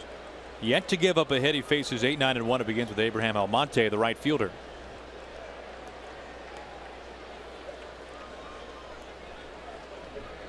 What an odd line so far for Verlander. Something is going to have to give here sooner or later for Justin Verlander, whether it means the command improves and the walks go away or he starts letting up some hits. But he has battled the entire day. He's made big pitches when he's had to make them. And we talk about a lot of times stressful innings, stressful pitch counts. You see the 64 there, but for Justin Verlander today, he is working extremely hard to keep this game at 0-0. Breaking ball misses to make it 1-1. Almonte suspended before the year began because of PEDs. He is not postseason eligible for the Indians. Been very versatile, however, for Terry Francona. Can play all 3 outfield spots. Some time in the big leagues with the Mariners, with the Padres as well. High lift out towards Cameron Maybin. Our first out here in the bottom of the 5th. Let's right now go back to Los Angeles. We check in with Ryan Field for a scoreboard update. Ryan, what's going on?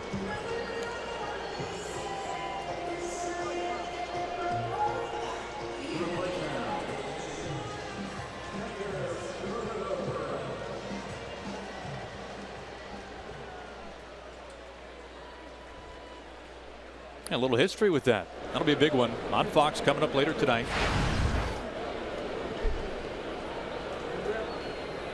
Many fans probably grateful for the day game here from inside Progressive Field. Without a doubt. That's not by accident. Ball 1 to Perez.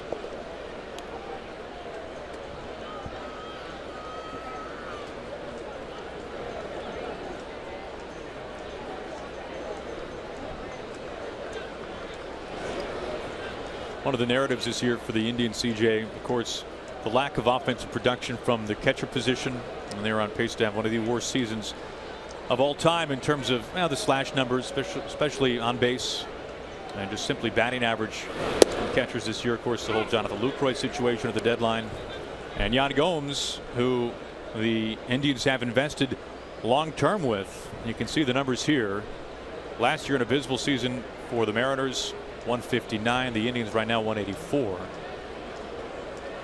But there was hope that Gomes, of course, would be able to come back and maybe regain some form of old. For Gomes, it's been a struggle all season long, and shoulder injury put him on the disabled list.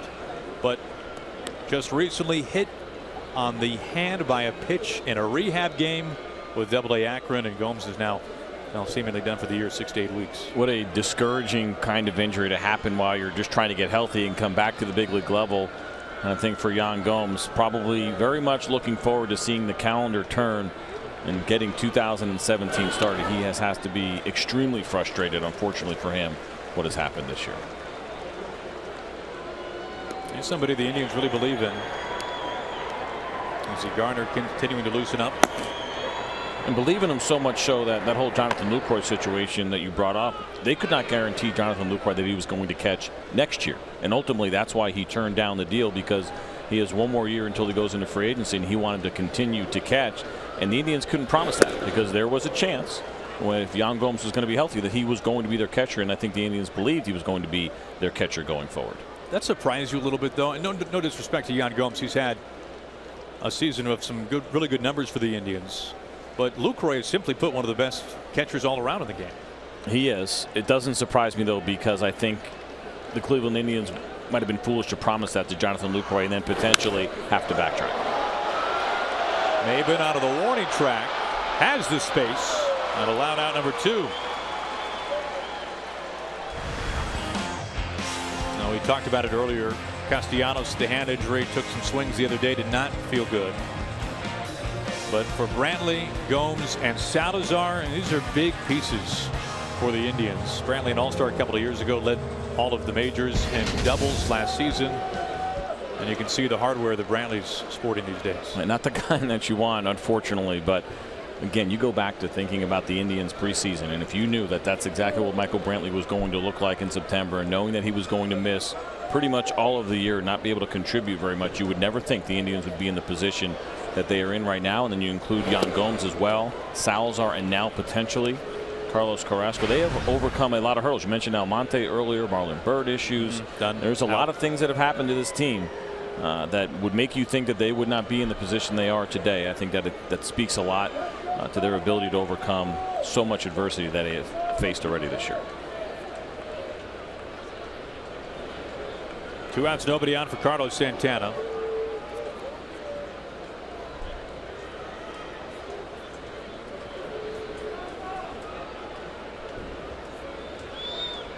The 0-1. Hammer down to the pole. Absolutely crushed. Yanked foul.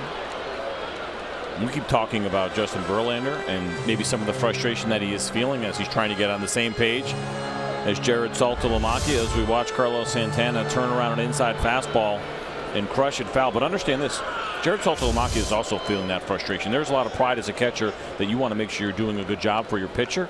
And if you feel like he's getting frustrated with you, you're also equally getting frustrated, feeling like you cannot get where he wants you to.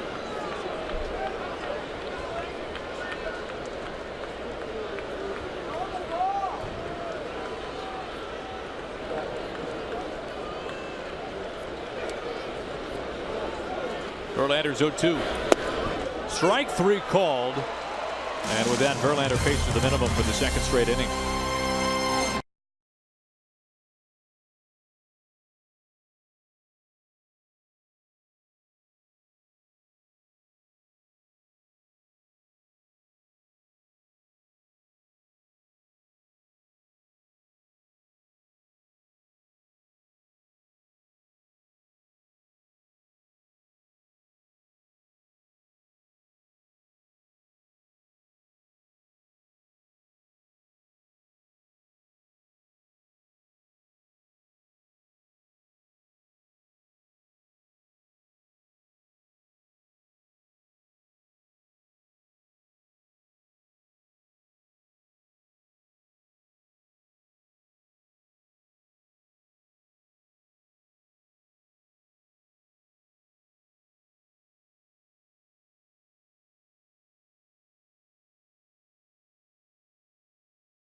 Game summary. Carlos Carrasco leaving on the the second pitch. A line drive from Ian Kinsler got him in the hand. He has been taken off site for x-rays. Meanwhile, it's been Verlander versus this Indians bullpen. Verlander has not given up a hit over 5, although he has walked 4.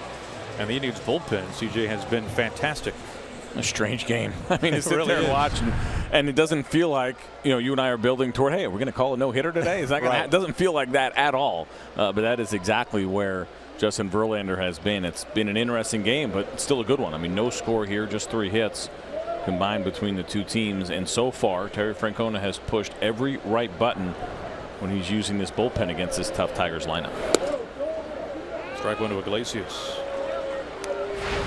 His latest, Percy Gardner, 27-year-old rookie out of Dover, Ohio.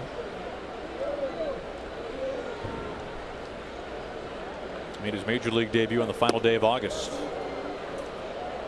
Today making only his 6th big league appearance. Pretty good fastball. You'll see it at 92 to 95 miles an hour, and it's essentially, or what we call a very typical righty coming out of the bullpen, where it's fastball slider. And so far in those limited appearances, he's used that fastball 88% of the time. That's a big number.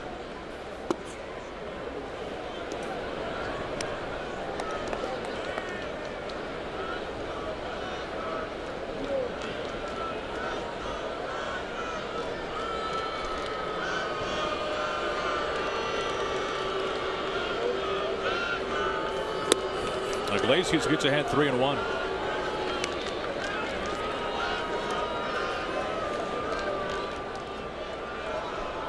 Well, this Indians bullpen has faced the minimum since the start of the second inning.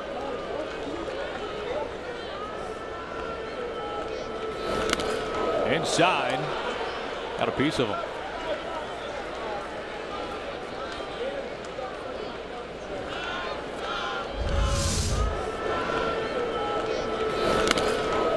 Sounded like that might have been right elbow or right tricep for Jose Iglesias. And I mentioned so far Terry Francona's done a good job. This bullpen has done a really nice job eating up innings early, and it's been most of the experienced guys.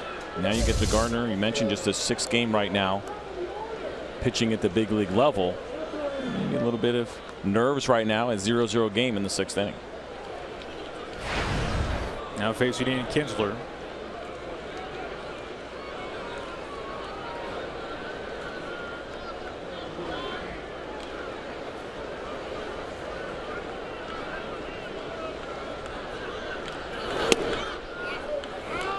Gardner spending time at AA Akron, also AAA Columbus this year. Put up fantastic numbers in the minors. A sub-2 earned run average. 78 2/3 innings for him at the minor league level. Just 2 home runs allowed. Wow. Very impressive. Iglesias held at first by Napoli. Works ahead 0-2 to Kinsler.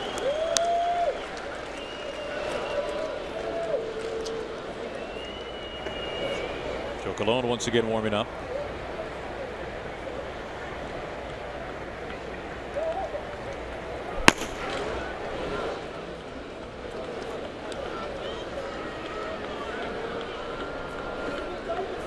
There goes Iglesias. Down to second. Kipnis the tag, not in time. Iglesias not a prolific stealer. Only his 6th swipe. This looked very close, and this is a good throw here. You see that left hand of Iglesias just getting in time. Ooh, that is close. And the Indians right now thinking about maybe challenging, but yeah, I think that left hand got in there just in time for Iglesias. You can almost see the bag move.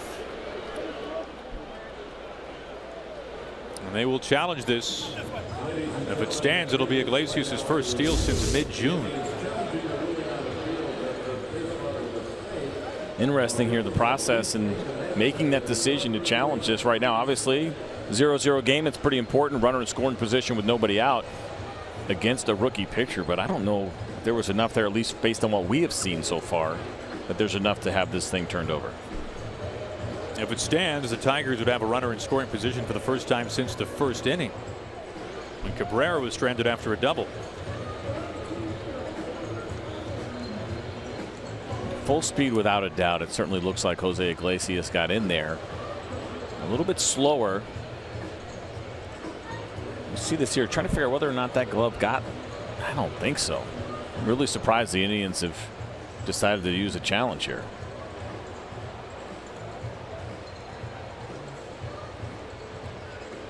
That's a tough angle when you consider that Kipnis' leg kind of overshadows the bag and the hand of Iglesias. I think that's probably the angle that caused them to challenge it, but you're right. His leg is blocking it, and it almost feels like, as we see the safe call, but it almost felt like that's probably what they saw and maybe why they felt like they wanted to challenge. So call stands. It's a steal for Iglesias. Meanwhile, a 1-2 count to Kinsler.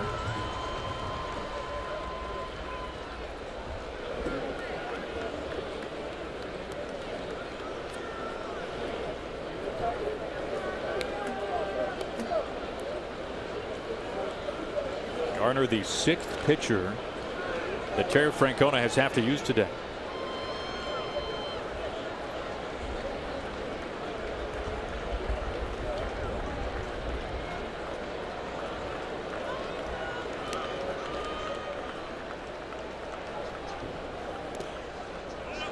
Two balls and 2 strikes. Now, one thing about Gardner, not your typical rookie in the sense that he is 27 years old, even though this is his first time in the big leagues. Originally drafted by the Philadelphia Phillies, signed here with the Indians. as a free agent. What a thrill for him. He mentioned just about an hour and a half away from Cleveland in Dover, Ohio, where he grew up. Always a great opportunity to be able to pitch for your hometown team. And a full count now to Kinsler.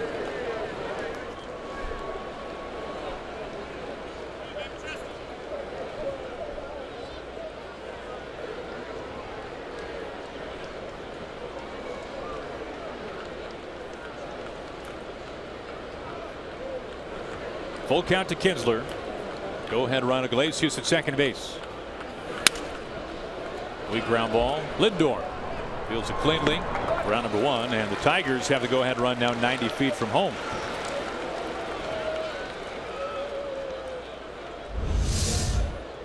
This one hurts your thumbs a little bit. It was supposed to be away, but the movement on that Gardner fastball gets in on Ian Kinsler. Does a great job of inducing the ground ball.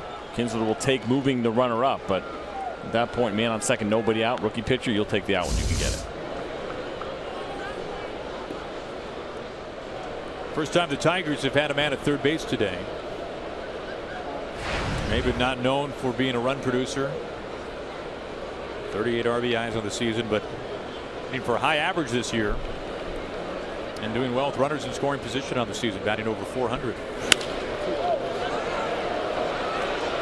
Shallow. Kipnis over the shoulder. And Iglesias having to stay home. What a fantastic play. The second tremendous play by Kipnis this afternoon. That is incredible. And the reason it's so incredible is because, remember, the infield was in. And Jason Kipnis had a long way to go to get this baseball. And I think he's looking out at Almonte, kind of wondering, you'll see him look here for a second, or it's just before that replay started, but wondering if Almonte was going to get there. It's a much easier play, obviously, for the right fielder coming in. What a great job. Great concentration. Jose Iglesias got back in time, thought about maybe potentially tagging up. That would have been a mistake. It's great defense by Jason Kipnis. Now, you mentioned earlier in the game you felt like Kipnis was a little underrated. You've seen a couple of fantastic plays. Mickey Callaway makes a visit out to the mound. Well, time to take a look at our greater coverage of baseball presented by T-Mobile. As Miguel Cabrera is due up and to the day. Same age. We take a look at Cabrera versus Hammer and Hank. And what do you make of these numbers, CJ? This is awfully impressive. And we can do this a lot with Miguel Cabrera when you start to dig in. He is one of the greats of our game right now. The thing that sticks out is the home runs. And we always wonder, can somebody else get there? Can somebody else start to get in the top 2 or 3 all time on that home run list? Miguel Cabrera, if he stays healthy, certainly could. Albert Pujols has an outside chance. 5 more years left on his deal. Take about 20 or so. I think it was 22, 23 home runs a year. If he could do that the rest of the way, could find himself maybe in that top 3. Very interesting. But Miguel Cabrera, without a doubt, one of the best we have ever seen. Skips in, and it's off of Perez. He slide tackles it, and Iglesias staying put. And understandably so. If you're going to go, if you're Jose Iglesias, you have to be 100% sure you're going to be able to score. When you have a run producer like Miguel Cabrera at the plate, you take no chances in a game like this. You have to be confident. You see him coming off good enough secondary lead. He made that decision pretty early, though, that he was not going to go. Now, the next RBI from Cabrera, as we're talking about where he fits into history, would tie Joe DiMaggio for 48th all time. RBI chance here with 2 outs. Once again away from Perez, this time up the other line. If you're wondering how Garner's nerves are, I think those 2 pitches can tell you everything that you need to know. And Terry Francona has seen enough. He said, let's not take any chances. They were going to try to pitch around Miguel Cabrera, maybe get him to chase something, but this guy has been there and done that, and he's not going to. And so Terry Francona is not going to wait around any longer. Let's just go ahead and put Miguel Cabrera on, and we'll start over with Victor Martinez. So Cabrera in the process of reaching for the 3rd time in as many tries, the double, the single, and now the ultimate sign of respect, an intentional walk. He looked a little tentative there on that throw. The conversation that Rob Manfred started this year about should we get rid of the intentional walk and just go ahead and say the guy gets on. The answer to that is absolutely not. Really? Well, what did we see? What did you see Gary Sanchez do not that long ago? Reached out, base hit, or excuse me, sac fly, but almost hit a home run on what was supposed to be an intentional ball. We've seen a couple of balls thrown away. But the counter argument is that That's one of maybe 2 or 3 times. Without a doubt. It doesn't happen very often. Miguel Cabrera did it one time in his career in Baltimore. Opposite field base hit, reached out there and was supposed to be an intentional walk. Listen, I understand pace of play is important. It takes about 20 seconds to intentionally walk a guy. We have that kind of time. There are a lot more things that need to be addressed when it comes to pace of play over the intentional walk. Leave it in. Runners on the corners now, 2 outs for Victor Martinez. Iglesias hit by the pitch, a steal of second base, and then moved over on the ground ball out from Kinsler. First pitch strike to Martinez. Really good movement on that fastball from Garner. You can see why he's able to generate those ground balls and why he only allowed 2 home runs at the minor league level this year.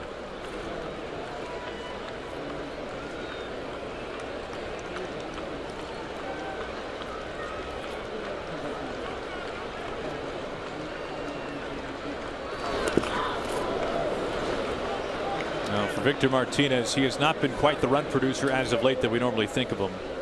Last 20 games, batting right around 200, and the only RBI has come on a solo homer. And we showed a couple of seconds ago where the Indians are shifting Victor Martinez right now. Think about this. These are the conversations we have. But you have a right-handed pitcher with a good sinker, and he's working Victor Martinez away. Victor Martinez is a smart hitter. You see that big hole on the left side. If he stays with himself and does not try to do too much, he very easily could hit an average ground ball to where the shortstop should be, and that's going to turn into a run.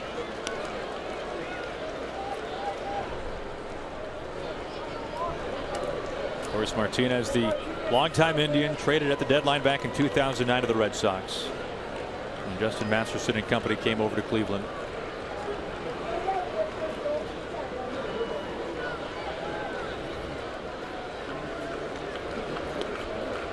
Go ahead run at third base.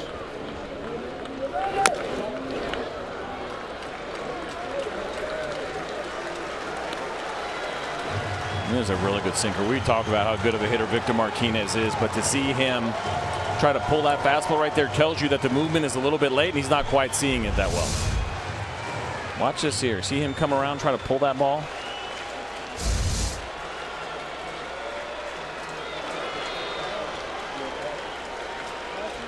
Scoreless in the top of the 6th, the first time the Tigers have had a man at third base all afternoon. Victor Martinez trying to cash in now with 2 outs.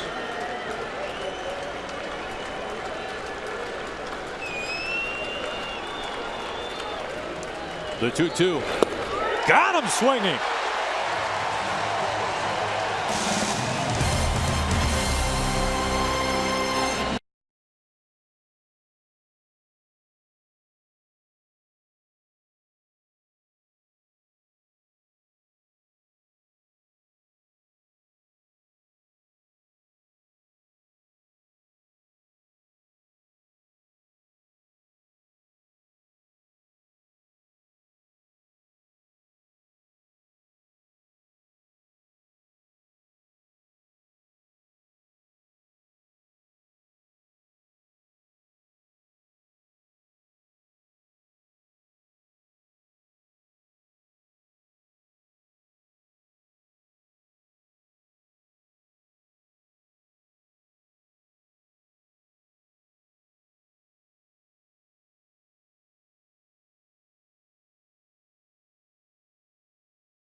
combination of 9 Indians wins or Tigers losses, and the Tribe will clinch its first division title since 2007. What a golden chance for the Tigers in the top of the 6th inning. They strand runners on the corners, both reached without a hit, as Kipnis leads off the home half of the 6th inning, and Verlander pours in a strike.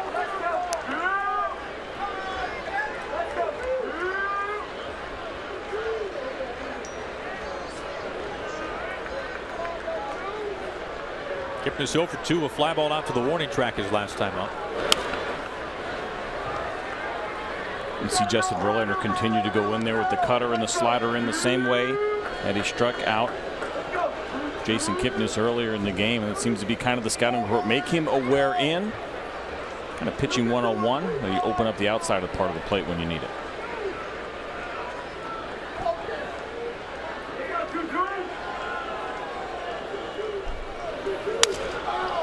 Now, you mentioned earlier, CJ, that you kind of got the sense that it was a matter of time before Verlander settled in. 51 pitches over the first 3 innings for Verlander, 12 pitches in the 4th, another 12 in the 5th. Well, here is that non-existent cutter. I feel like I keep hearing like Arnold Schwarzenegger in my head. It's it's a cutter, and it cuts, and it's good, and the movement is late, and Justin Verlander has used it very well against the left-handed hitters in this lineup. That's the one thing about the Cleveland Indians lineup, especially today. Only 2 natural right-handed hitters in Napoli and Perez, and so he's dealing with all those switch hitters and lefties, and that's where that cutter becomes very effective. Again, the 0-2. Up the middle, and a base hit. First time we've said that for the Tribe.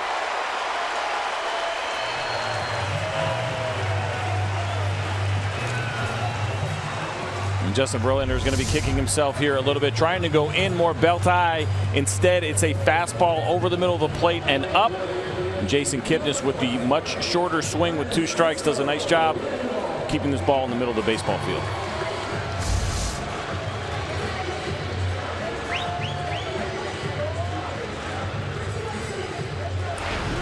Five no-hit innings for Verlander. And looking at Lindor.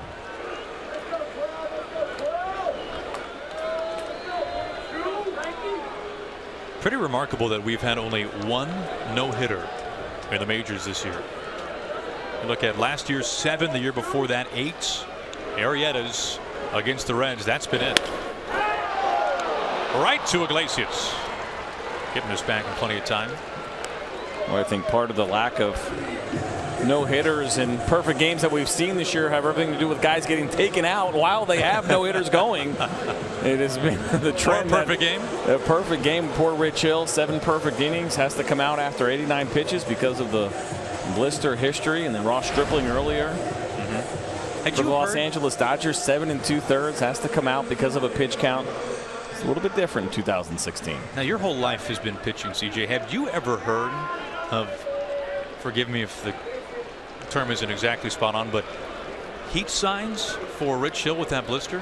Yeah, they're hot spots. A hot spot. Hot spots is what they're going for. It is. I mean, you know, and a lot of pitchers go through it, and a lot of them go through it different parts of their fingers. For me, it was the index finger once in a while, but it was never really an issue. Ishmael Valdez, if you remember him, always dealt with blisters throughout his entire career, and it does start to get hot, and you can start to kind of feel when it may be coming. Thought that was a little bit much. I kind of picture a trainer there, right, with a thermometer right up against the end of the finger. It's at 105. Get them out of there. I don't know what the number is and how exactly they figure it out, but you understand. You cannot get on Dave Roberts. You can't blame Dave Roberts. You totally get it. And they had a number of 90 in mind for Rich Hill when he had that perfect game going. He was at 89. We'd love to have seen him go at least one more. If he had the 5 or 6 pitch inning, then you give him a chance to go for it. But Dave Roberts made an executive decision. 1 ball and 1 strike to Napoli. Well, Napoli very good friends with Dustin Pedroia, of course, both playing in Boston together. And Pedroia, pretty big influence on Napoli to come to Cleveland because of Terry Francona.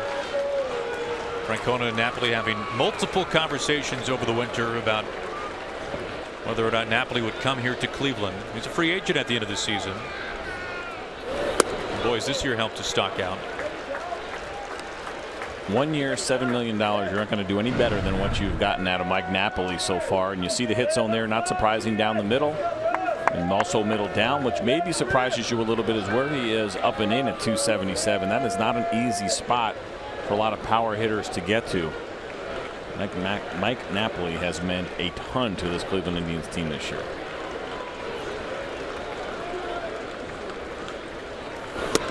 Big swing and a miss, 2-2. Fortunately, it does feel like he's almost having too good of a year for the Cleveland Indians to be able to retain him, as we watch Mike Napoli chase this two-seam fastball that finishes up out of the zone. The value is going through the roof right now, and there just are not available hitters in the free agent market.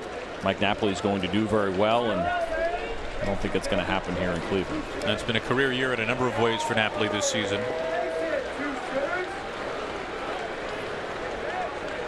Kipnis at first.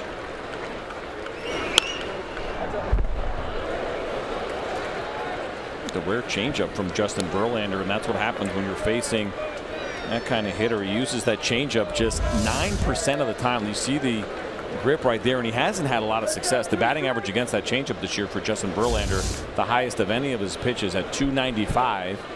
But when you're facing a hot hitter, once in a while you're going to try to throw a little bit of a wrinkle in his game, and that's exactly what Justin Verlander was trying to do with that changeup. Keeping an eye on Kipnis, 12 steals this year. You got a nice look at the signs right there and how the Detroit Tigers use the non-pitch signs. You saw Jared Saltalamacchia put down his pinky and his index finger. We call that horns. It's a horn series. He followed with the 1. Horns 1 means throw over to first base.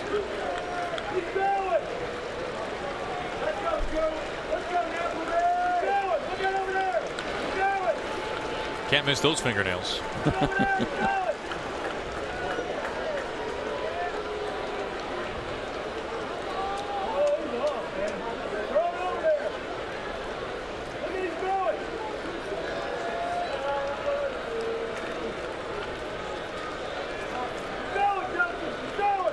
The 2-2. Full count. Now there's no hitter in baseball who sees more pitches per plate appearance than Mike Napoli. This is his third time up. He has run the count full each time. Ramirez on deck. Wonder now about Jason Kipnis here. With one out, probably being in motion, try to stay out of that double play. You mentioned the good eye by Mike Napoli and how good he is at working the count, fouling balls off as well. Kipnis for me likely on the move. Swing and a miss, cuts through some high heat. And that's why I sit up here and not manage, because that very well could have been a strike him out, throw him out the end of the inning as Jason Kipnis stays put. But look at this fastball here, trying to go down and away. It finishes up and in off the plate. You can miss your spot by about 2 or 3 feet, which is what Justin Verlander did, and still get a pretty good hitter out. And you know Mike Napoli getting late in the game, trying to get that big hit, a little bit over aggressive.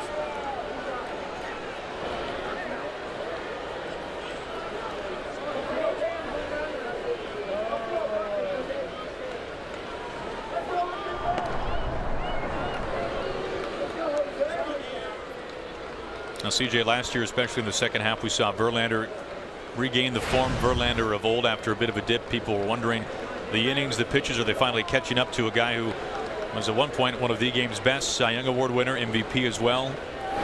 There's something specifically that you have seen for Verlander that has made him regain that tremendous form, especially with his breaking balls this year? I think it's been the full offseason. You know, the rotation on the breaking ball was an issue, but go back to 2 off seasons ago when he was dealing with that core surgery that he had. I don't think people realize you have a plan as a Major League Baseball player, whether you're a position player or a pitcher, and a lot of that has to do with some active rest after the end of the season. Then you start picking up your workout routine sometime in November, depending on when your season ended and who you are.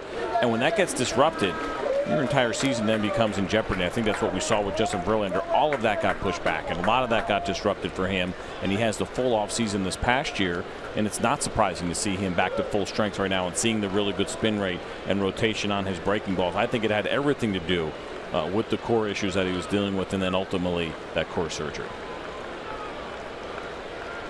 He's followed behind 2-0 to Ramirez.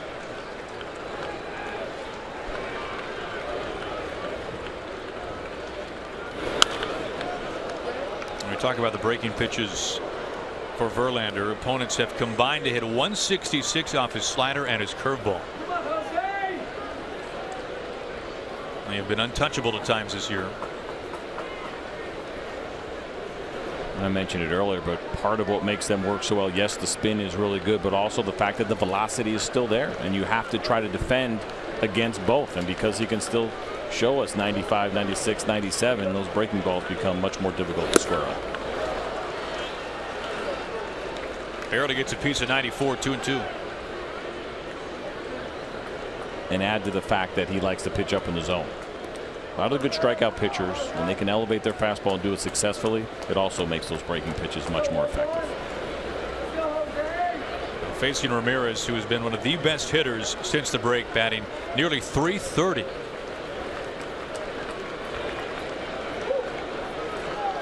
Verlander's 2-2. A funny swing and a weak pop-up. The only hit of the day so far. Kipnis the single, stranded at first base.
Carlos Carrasco was hit on the hand and forced to exit after the second pitch of the day.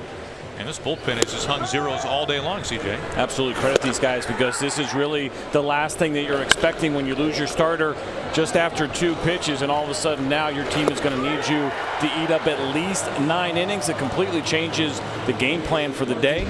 But up to this point, these guys have answered the bell. Well, the bullpen versus Verlander, both have been awfully good. You can see Verlander, the 4 walks, 6 strikeouts over 6 innings. As now, the latest is Bryan Shaw, making his 70th appearance of the season. No reliever has been used more often since Shaw since the start of 2013. Led the majors in 2014 with 80 appearances. That was the year that the Indians set that American League record for most appearances out of a bullpen.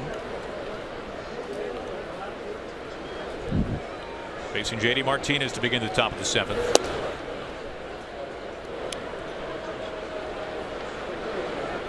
You know, CJ, for as tough as this is for Terry Francona to try to piece this one together, although Carlos Carrasco, certainly one of the better starters in the division, even though he'd been scuffling a little bit as of late, you think about it from a hitter's perspective, you're seeing a different pitcher every time you come up, and each time it's a fresh arm. It's an interesting concept, and it's one that people have thrown around a little bit. I hate saying his name and giving him any credit. This is a Brian Kenny thing. He loves this. If you ever read or listened to anything, he always talks about bullpenning and abolishing starters And he is probably enjoying this as much as anybody. And you bring up a good point, and it's about seeing those different looks. You see this in spring training all the time, sure. Right? Where maybe a guy goes a couple innings, and then it's all relievers. And I've sat there in spring training and thought, hey, can't we just do this all year? No, you can't. It's not going to work over the course of time, because as soon as one or two guys don't get the job done, all of a sudden the whole thing gets thrown out of whack. The system we have right now is a good one. It works. It's staying. Pitcher wins are staying. But every once in a while, something like this happens, and you're right. The different looks absolutely make it much more difficult for opposing hitters. Well, ERA is certainly not the end-all be-all, but it is a starting point, and based on that, the Indians have the best bullpen in the American League this year. Done a great job, and adding Andrew Miller, of course, has been a huge component to what they do. It's made them a much more dangerous team potentially in the postseason.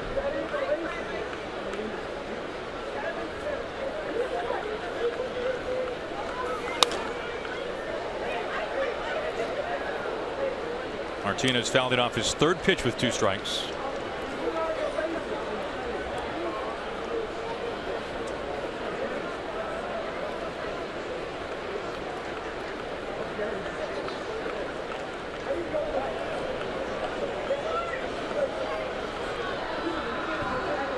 Again, the 1-2.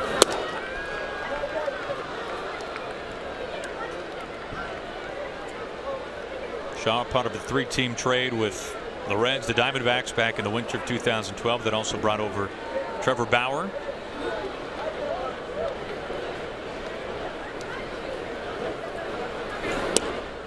Full count. Not only is he such a fascinating guy in the fact that he can pitch so many games and has done it successfully, but when you look up the data and you look at and you watch him throw, Bryan Shaw technically does not throw a fastball. Everything is moving. Everything registers, or most of those what look like fastballs register as cutters because they cut, and throws a slider as well. An appeal. It's a walk. But just not something you see every day. A reliever who does not have a fastball. Well, throws that cutter a ton. Yep. And it better be a good one if he's going to throw it that often. Absolutely. And there are obviously guys that have done that. Mariano Rivera, Kenley Jansen is one as well. Usually closers in that situation. But they still have the fastball, the 4-seamer, when they need it. Mariano did even incorporate a 2-seam fastball at certain points in his career. But it's worked for Bryan Shaw.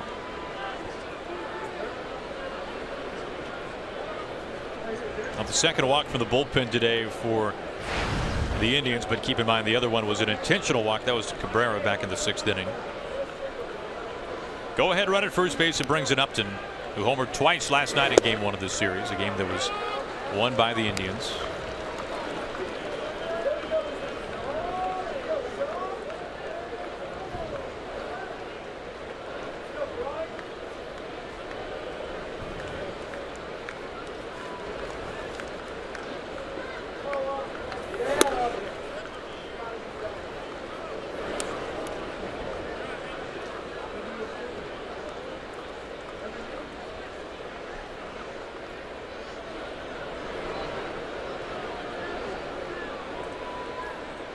JD Martinez, the walk, held on by Napoli.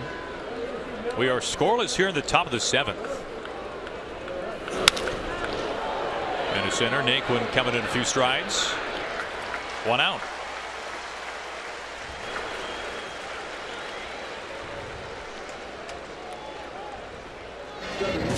Now we're getting some news on Carlos Carrasco. A non-displaced fracture on his right hand. His 5th, if you're one to count, metacarpal. Well, no timetable right now. Very early. This happened just on the 2nd pitch of the ball game. Discouraging news, I think, without a doubt, and it's going to be some time missed, and we'll get a little bit more news once they really figure out what is left here for Carlos Carrasco. And think about that dugout feeling a little bit deflated as well, watching him walk off the mound. Hopefully, somehow, some way, this will not turn out to be the devastating news that it sounds like so far here for the Indians. Already without Danny Salazar.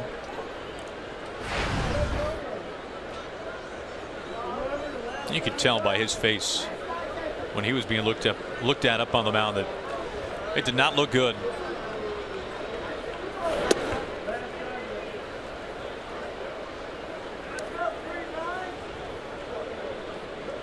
Saltalamacchia 0 for 2, a strikeout and a fly out to center.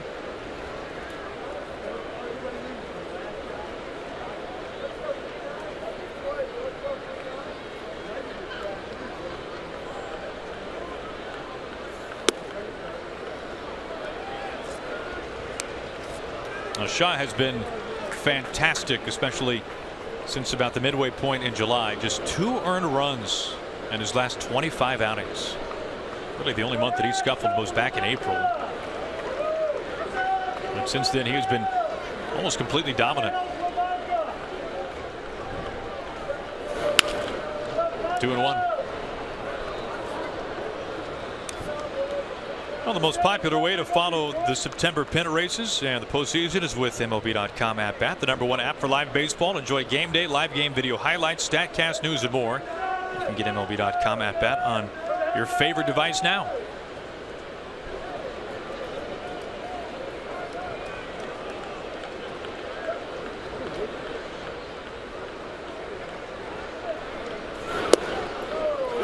Two. It was a great location of a backdoor cutter and exactly how you use it. And for Bryan Shaw, even a little bit of depth on that cutter as well. Watch the catcher's glove, barely moving, does a nice job of receiving it. And that's moving at 94 miles an hour. That is a great pitch.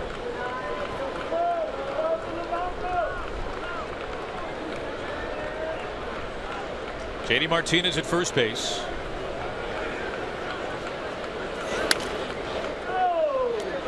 You know, we're always reluctant to play doctor when we're up here. We hear about injuries. You never want to speculate. But Jason Beck, the Tigers beat writer for MLB.com, had mentioned that this injury, the non-displaced fracture in Carlos Carrasco's hand, is the same exact injury that Nick Castellanos is dealing with right now. And he has been out since early August. And so always have to be careful jumping to any kind of conclusions in these situations. But it certainly does not sound good for the Indians and Carlos Carrasco. Saltalamacchia strikes out for the second time. 2 down. Maybe the Indians will just do this and they'll just forego starters and continue to let their bullpen go here. And it's another cutter, and Bryan Shaw tried to put that one down, similar to what we saw earlier on the good take, but leaves it up in the zone. But it's the late movement that's able to get him that swing and miss against Saltalamacchia. 2 outs, a man at first base after the leadoff walk, and here's Andrew Romine.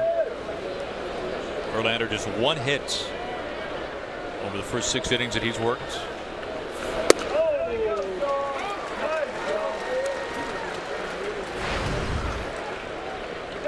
And CJ, not that it's going to happen this way, but if you assume the worst for Carrasco, where does that leave this Indians rotation? Discouraged for sure. Corey Kluber is still at the top, of course, but Salazar is out, potentially now Carrasco out. And so there's going to be an opportunity for Mike Clevinger to slide in. Josh Tomlin back in the rotation. Trevor Bauer's role becomes significantly more important now, and getting the consistency out of him. We've seen a lot of great upside from him this year. That has to continue. And like you said, more importantly, has to happen into the postseason. Guys are going to have to step up. That's all there is to it. When you lose guys, other guys slide up. You need them to get the job done.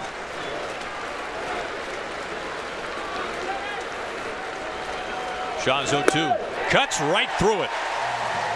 Martinez stranded at first base. We stretch.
The bottom of the 7th.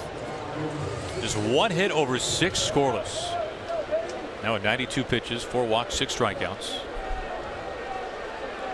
Facing Coco Crisp, 2 for his last 24.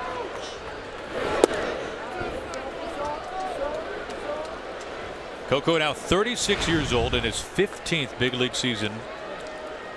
Originally an Indian, debuted with the Tribe back in 2002.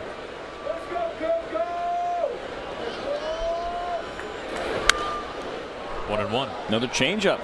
Good pitch to the lefties there. We saw it earlier to Mike Napoli. You mentioned also the pitch count really a non-issue for Justin Verlander, although it's been a little bit higher stress. Watch that changeup there. You can really see it from our viewpoint come out of his hand just because we see it so infrequently that it really does stick out. I mentioned it earlier. Just 9% of the time Justin Verlander is throwing a changeup.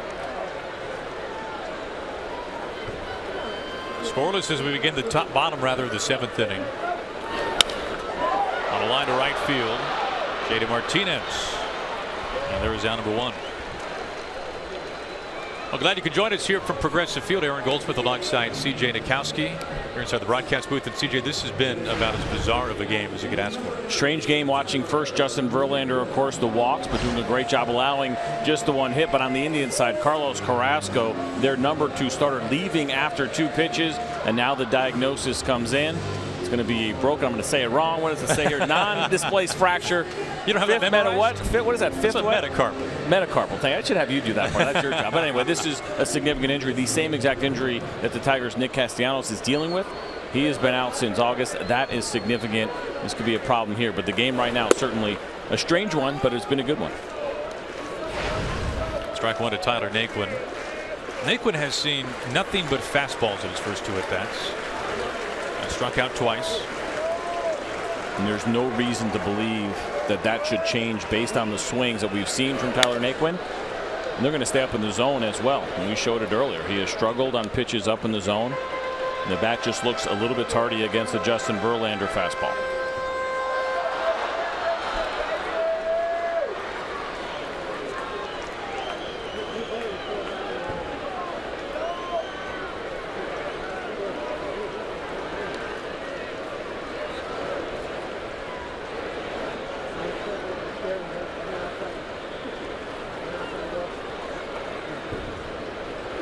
The 0-2.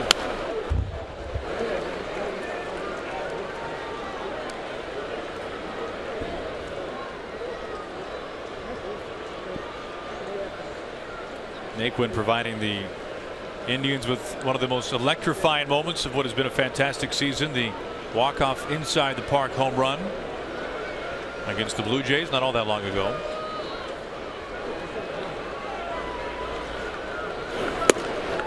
He has struck out for the 3rd time. It has been mid-90s heat. 7 strikeouts now for Verlander. And Justin Verlander has been solid. We've seen the cutter. We've seen him do a great job against Tyler Naquin in sticking with the game plan of the elevated fastballs, catching Carlos Santana off guard with the breaking ball, getting Mike Napoli to chase out of the zone. And we still use advanced scouts in baseball, and it becomes important as these guys sit here and watch and prepare for the next series, prepare for the postseason. Any scout that is watching Justin Verlander right now and thinking about how you're going to attack the Indians, Tyler Naquin, as good of a year as he has had, has really shown that the fastball upstairs is a problem and an issue for him that he's going to have to figure out how to deal with. Now at 100 pitches.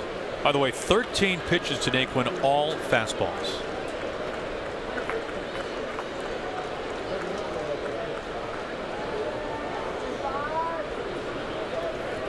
How many times, CJ, do we see young pitchers who have an arsenal like Verlander, where you've got a complimentary pitcher to a breaking ball that's been really good for you, and there's almost this reliance for youthful pitchers at this level to try to use all your pitches, when in Verlander's case he recognized probably after his first fastball to Naquin that this was a pitch that could probably get him out 3 times, and as we've seen, it has. Well, what you're seeing is a veteran pitcher against a young hitter, and a young hitter who's done a really nice job and has been pretty consistent, but has not been completely exposed to the league. And when you see a hole in a young hitter's swing, you make him earn it. You make him show you that he can hit that pitch. You don't have to necessarily mix it up. But I think for pitchers generally, big league hitters don't have one hole that you can constantly go to and get away with it. What makes them big league hitters is their ability to adjust at this level to the best in the game.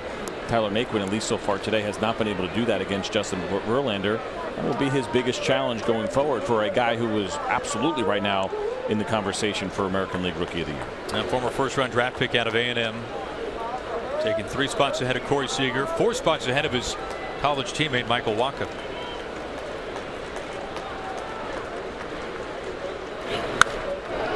Watch out. Sandy Alomar Jr. ducking for cover. Still got a little quickness left, and see him kind of react to that. Omar Vizquel, former teammate, not even laughing a little bit. It's kind of funny. Thankfully, Sandy is smiling after that. Omar's giving him a dirty look. He's not impressed with the footwork.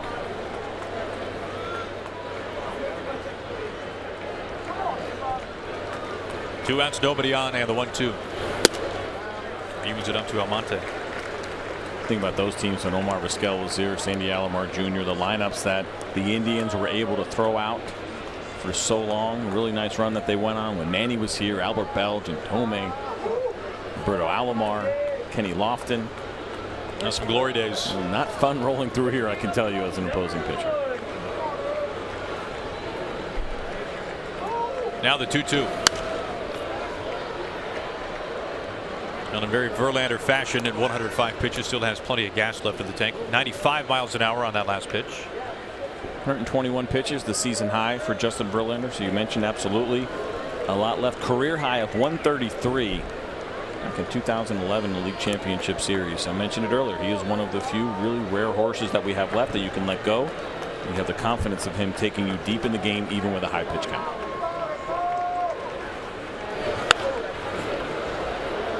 Weak pop up to Kinsler, and Verlander retires his side in order, 3rd time the last 4 innings.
Finish up this 3-game series as Daniel Norris takes on Trevor Bauer. Coverage begins at noon on Fox Sports Detroit and at 12:30 on Sports Time Ohio.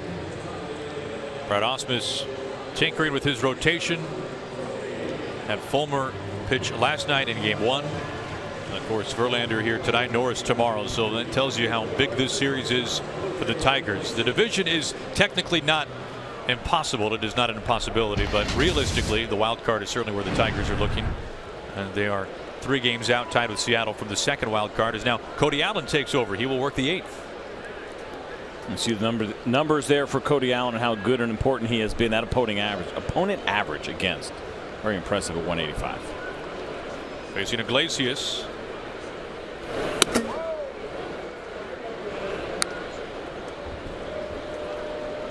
Now, rarely this year, although it has happened, has Allen worked outside of the 9th inning.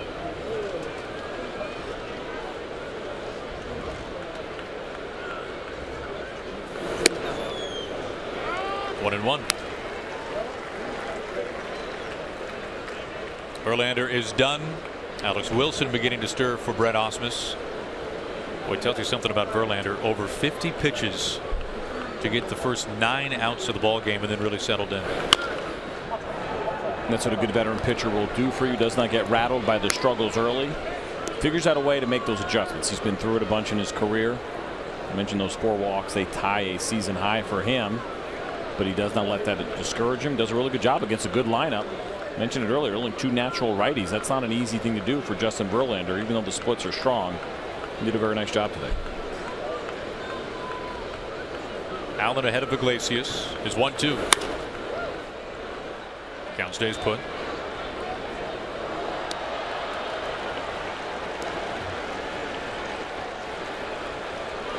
Now, since the start of 2013, only 3 men in the majors have more relief appearances than Cody Allen.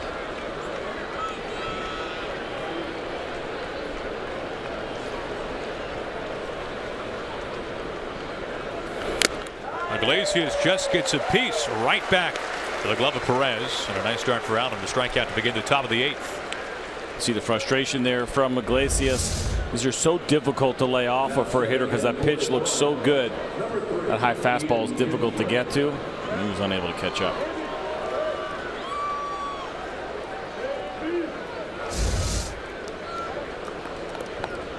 Allen has been so good against righties this year, righty-righty matchups.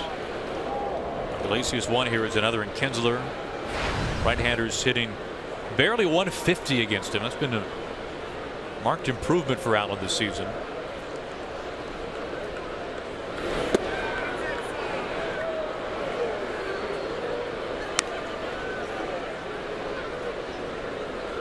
Good numbers for Kinsler in his career, 15 at-bats against Allen.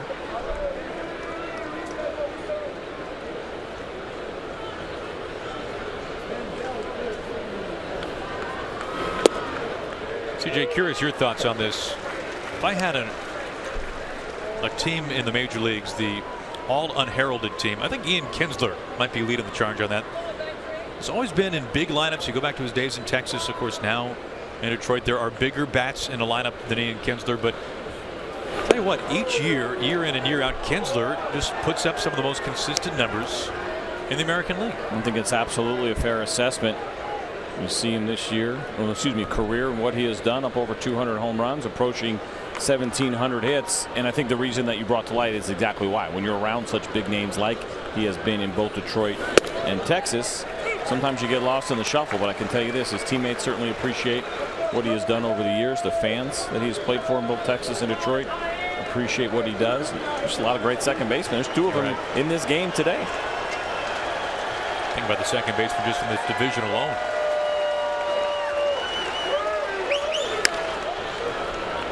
Squibber. Ramirez far off the bag. 2 outs.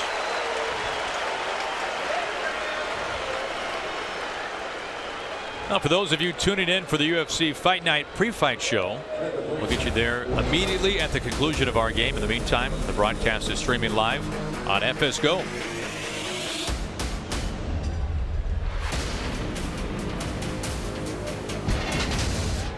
Cody Allen 2 up 2 down, now facing Cameron Maybin.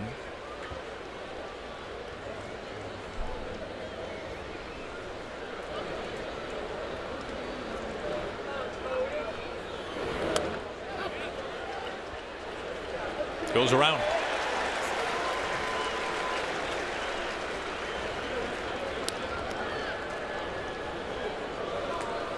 Now, the Tigers had Cabrera at second base in the first inning. Little did the Tigers know that that would be one of the few times that they would have a runner in scoring position in this game. And Iglesias at third base in the 6th after he was hit by a pitch. Well, what has been a bullpen day for the Indians out of necessity after Carlos Carrasco was hit on the second pitch of the game and forced to leave, hit on the hand. You see Justin Verlander right there mouthing, walking 4 guys, or I can't believe I walked 4 guys. He knows it. He's been thinking about it. Easy play for Kipnis on the side. Sat down in order for the first time since the 5th inning.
Games this season in college football is on Fox for the first time in 33 years. Number 3 ranked Ohio State takes on Oklahoma. Don't miss this historic event. It has been moved now to 9:10 Eastern kickoff time, only on Fox. A lightning delay in progress in Norman, Oklahoma. New pitcher. It is Alex Wilson after 7 scoreless innings spun by Justin Verlander. Verlander did a really nice job. Thought maybe he would get out there for one more, but the Tigers decided that was enough. Did a good job of working out of that trouble, working around those walks and some of the inconsistency that he was feeling early on. And now he turns it over to Alex Wilson, who's done a very nice job for the Tigers out of their bullpen this year. It has been kind of a consistent issue for them year to year. Their bullpen and getting the kind of production that they need. Alex Wilson, though, very nice here in 2016. Facing 9-1-2, it begins with Perez, the catcher. 0 for 2 today. For Verlander, first time he has allowed just 1 hit in a start since August of last year. Able to work around those 4 walks.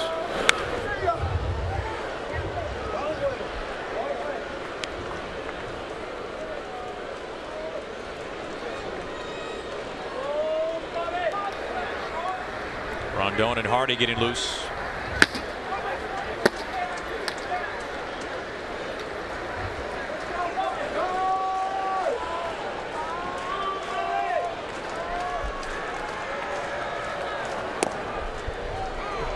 Oh, 0-2 to Perez.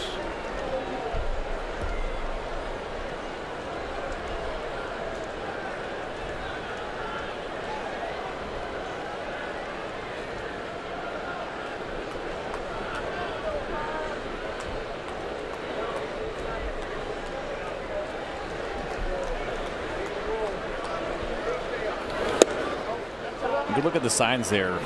Saltalamacchia working with Wilson, just using 1 set, not the multiples that we saw from Justin Verlander. So whatever the reason was, certainly not an issue here for Alex Wilson. He's ahead of Perez. And now the count evens up.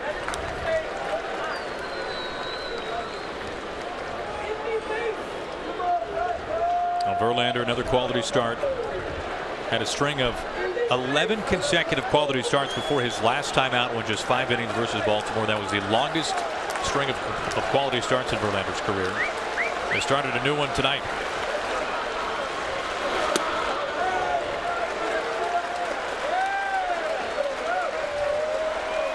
Full count to Perez, leading off the bottom of the 8th. Santana waiting on deck.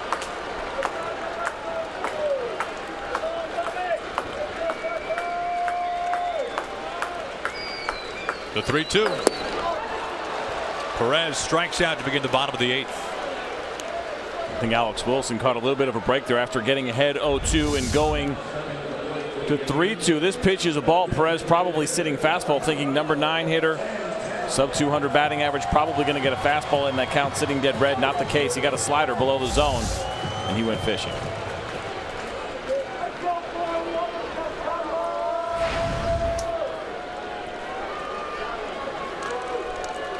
Santana a walk earlier tonight.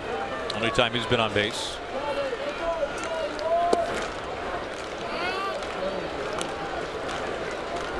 Some enormous power, though. 31 home runs. Career best for Santana. A heavy shift on the right side here for Santana.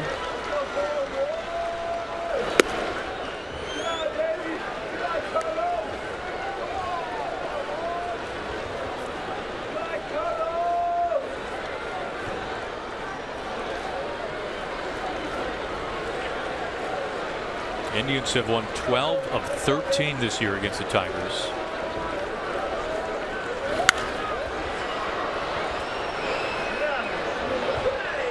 Out of Romine's reach. Unforgettable games, undeniable greatness, and unstoppable drama. The 2016 postseason begins October 4th. Go to MLB.com/postseason for a full schedule.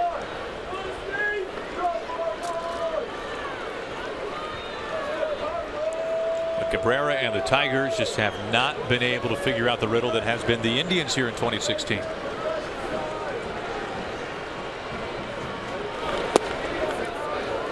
You mentioned it earlier. This would be potentially a deflating loss for them. Obviously, the division not completely out of reach just yet, but these head-to-head games, the 6 that are remaining, are critical. Really, the Tigers probably have to win at least 5 of them, and ideally, really, maybe all 6 to try to make this thing close.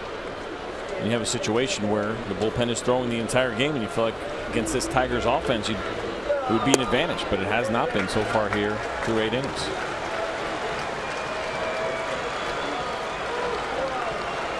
And they will ask a lot of Trevor Bauer tomorrow in the finale. And the bullpen being used so heavily here tonight. 1 out, nobody on, bottom of the 8th inning.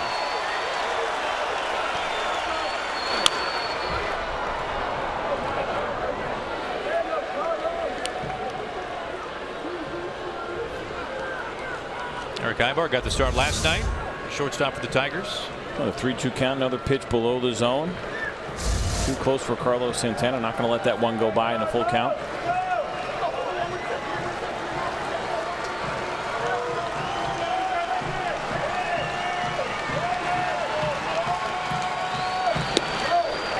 Second time Santana has drawn ball 4. Go ahead run at first base.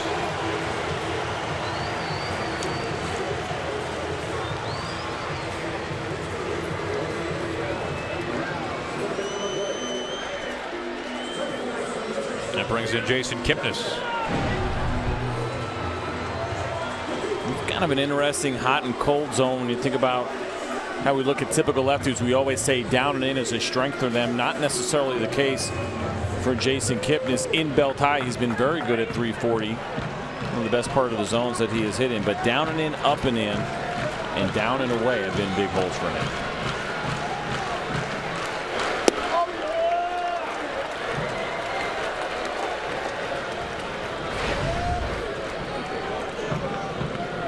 Two home runs this year for Kipnis. The most by Tribe second baseman since Roberto Alomar back in 1999.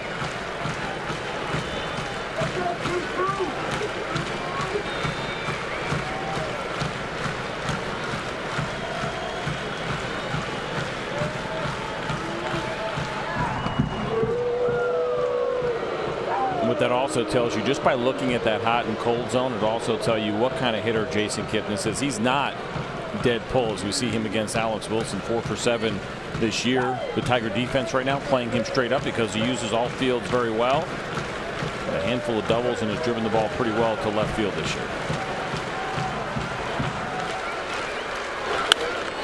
On a line to right field into the corner, and in one hops it goes over the fence. Santana having a hold at third, and the Indians have runners on the corners here in the bottom of the 8th.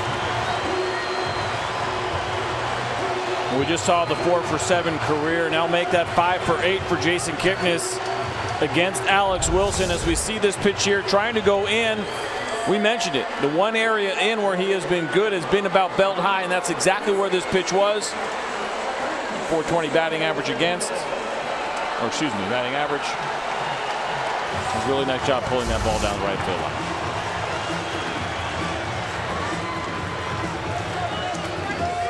Verlander can only watch 7 scoreless from the Tigers ace. He has handed it over to Alex Wilson, who walks Santana.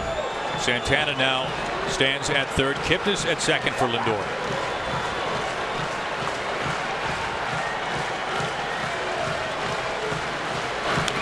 After the first pitch.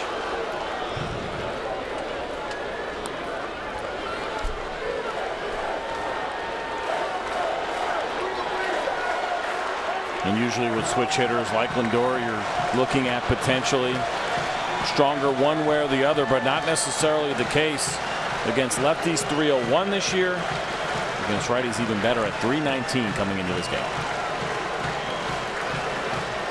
Lindor right now mired in the worst slump of his young career. 3 for his last 28. 0-2.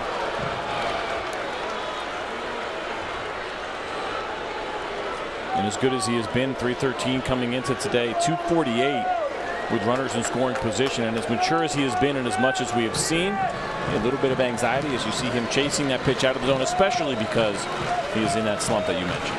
Well, a hit here against Wilson would be the first for Lindor against the right-hander in his career.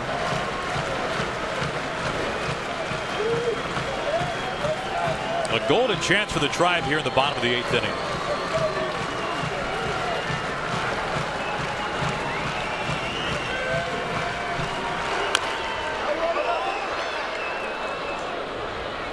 Foul ball off his lower half, still 0-2. For me, that pitch is too close in the zone. As we catch a replay right here. Spinning kind of cutter slider, just enough in off the plate. But based on what you saw in the 0-1 pitch from Lindor and him chasing below the zone, for me, I either go up out of the zone, see if he'll chase there, or go back below the zone again. But nothing near the strike zone. Play on that aggressiveness of Francisco Lindor. Santana, the go-ahead run at first, at third base. Kipnis at second. The 0-2.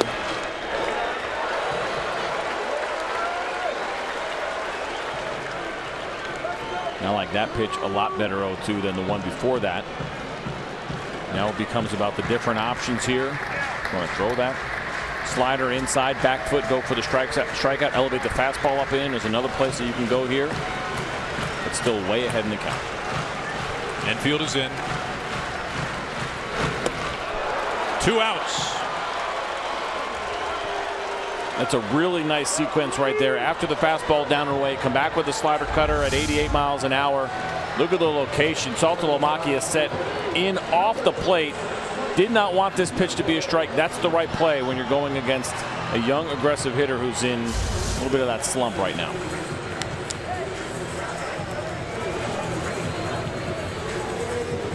Two outs, 2 on for Mike Napoli.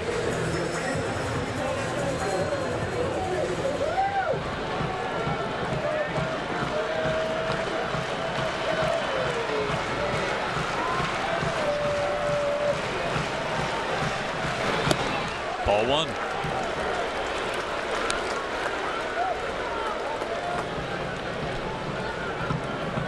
Batting just 173 this month. Big night last night, however, drove in 4.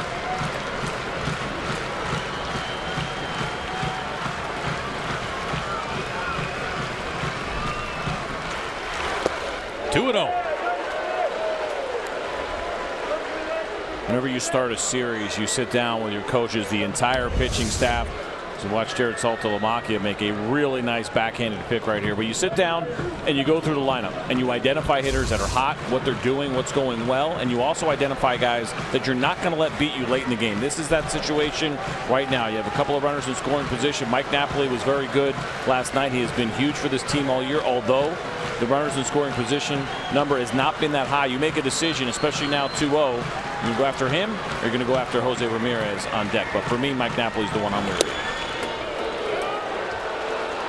Able to get a strike in to make it 2-1. And Ramirez on deck has simply been one of the best producers with runners in scoring position this year. Batting over 350. The name might not scare you, but the production does.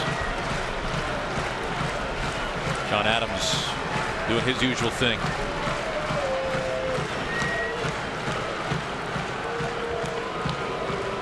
Visit from Saltalamacchia. And this is a smart move right here. Alex Wilson shakes off Jared Saltalamacchia. You don't want to get caught in between. Not now. This is a pivotal point in the game. 8th inning. A couple of runners in scoring position. You don't want to disagree. You don't want to have your pitcher throw a pitch without conviction. You want to make sure everybody's on the same page. And that conversation right now is, are we going to continue to go with the corners? Are we going to be careful? Do we want to start over potentially with Jose Ramirez? Or do we want to go right at Mike Napoli with a good fastball in, or the cutter away, whatever it's going to be, or the front door cutter? This is a time where it's worth it to go ahead and take that timeout and talk about it verbally as opposed to just going through the signs. Santana will walk now at third base. Kipnis at second. Big rip and a miss. And that's great execution by Alex Wilson, getting this fastball in. And remember what we saw earlier from Justin Verlander when Mike Napoli was swinging through fastballs that were up in off the plate. And you double up, back up and in, or do you throw that good cutter away? These are the decisions, the big ones that have to be made right now.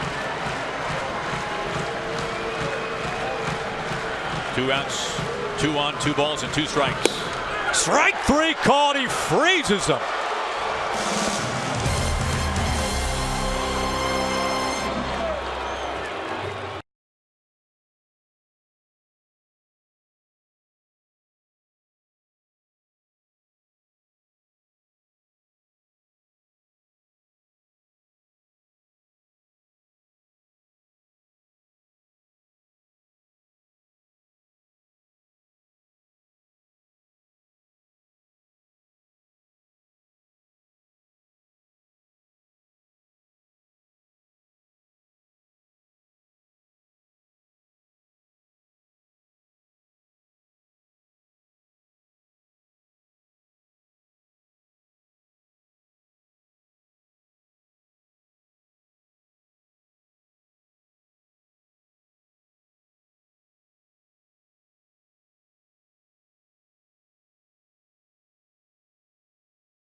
Pre-fight show. We'll get you there immediately at the conclusion of our game. In the meantime, the broadcast is streaming live on FS Go.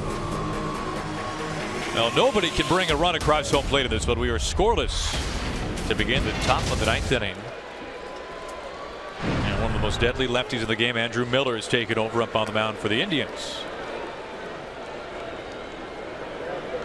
See his numbers combined between New York and here with Cleveland.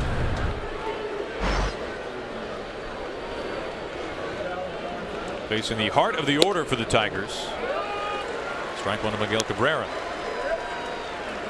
Outside of Aroldis Chapman, when you think about teams that improve bullpens over the course of the season and around the trading deadline, the Cleveland Indians did very well for themselves, giving up a high prospect in Clint Frazier.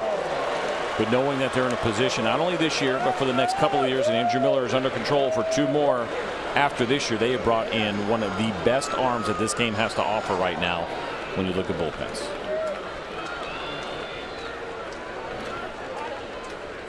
The 0-2.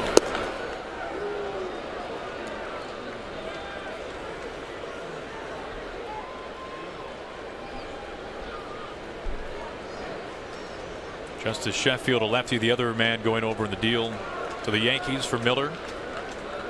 Mentioned Frazier. A couple other minor leaguers.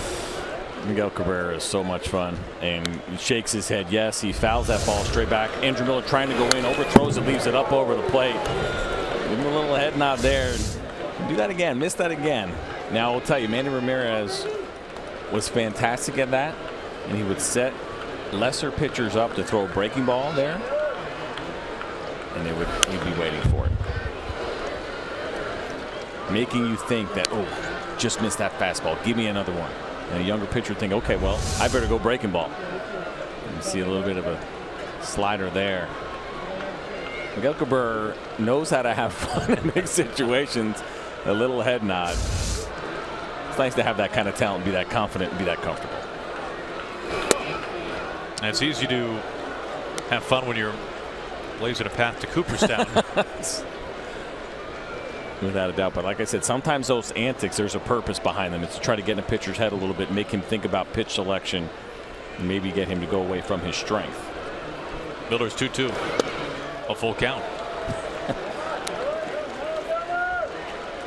You're not going to get Andrew Miller to change his mind, though. He knows exactly what he wants to do. He knows how dangerous of a hitter Miguel Cabrera is. Miller throws that slider so often, and has been his best strikeout pitch. Time is called.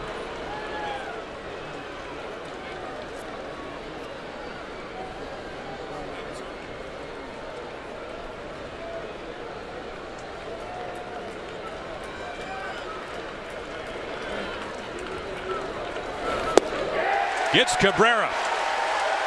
As we say hello to the slider from Andrew Miller. What a fun at bat to watch, and what a devastating 3-2 slider from Andrew Miller. You mentioned how often he throws it. What a great pitch it is. Not scared to throw it in a 3-2 count in a 0-0 game. It's that low 3/4. Righties, you would think, get a good look at it, but it's so late. You see the frustration from Miggy right there, getting beat. And a very good slider from Andrew Miller. 1 out, nobody on for Victor Martinez.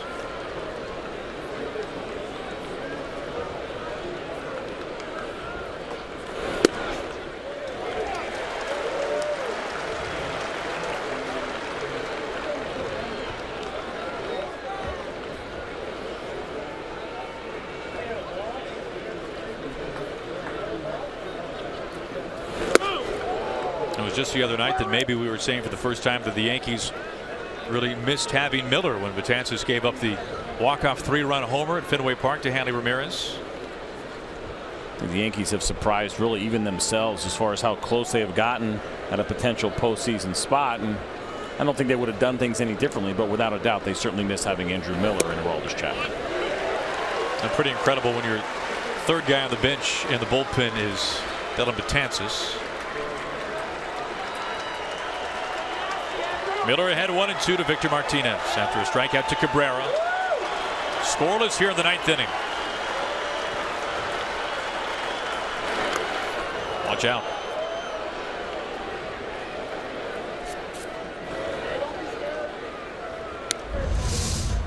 We say this phrase a lot, and that's move a guy's feet. And a lot of times that means usually with a fastball that's up, you don't want him getting too comfortable looking for pitches out over the plate. Well, Andrew Miller does it right there with a slider down and in, making sure Victor Martinez is not comfortable digging in. Martinez 0 for 2 tonight with a walk. Has bounced to a double play and struck out.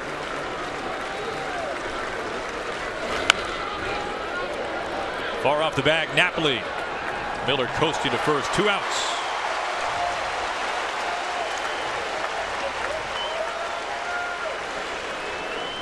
Of all the great things that Andrew Miller has done and such a fun arm to watch in the bullpen, his strikeout to walk ratio, 12-1 coming into tonight's game, and you start wondering, well, where does that rank? I did, at least in history, and looking at relief pitchers that have thrown at least 65 innings in a season. Dennis Eckersley did something ridiculous one year where he had an 18.3 strikeout to walk ratio, but then it's Mariano at 12.8, and then Andrew Miller at an even 12 coming into today. That is a phenomenal number when the old adage used to be try to get to 2-1. 3-1 was really good. Sure. And here's Andrew Miller at playing a video 12 game. Strikeouts to every walk. That's amazing. 2 outs, the base is empty, and a 1-0 count to JD Martinez.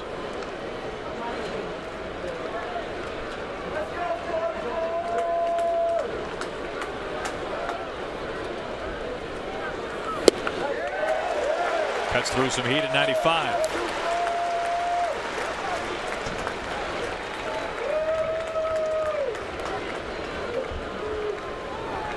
Over the last 3 seasons, the only pitchers in the league with a lower ERA than Miller. You got to look at Wade Davis, Zach Britton, and Dellin Betances. Through the right side, a base hit for Martinez. Tigers have to go ahead and run at first base with 2 outs here in the ninth. What an at bat by JD Martinez, and he made this look a lot easier than it is. It's the good Andrew Miller slider. Does not try to do too much. Watch the head stay down and just drive that ball the other way and find himself a hole. That's why we talk about this lineup being so relentless. You go through the emotional at bat against Miguel Cabrera, then Victor Martinez, and you still have to face JD Martinez and now Justin Upton. That is what makes this Tigers team so potentially dangerous. Upton has not had good success in his career against Miller.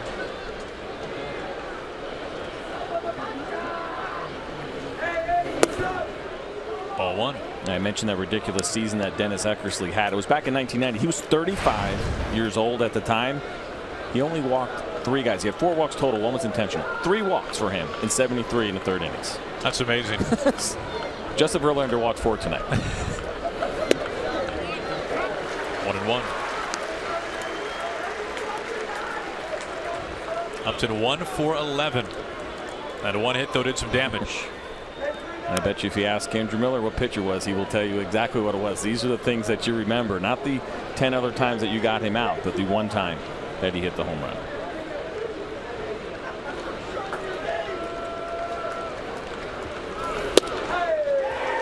One and 2.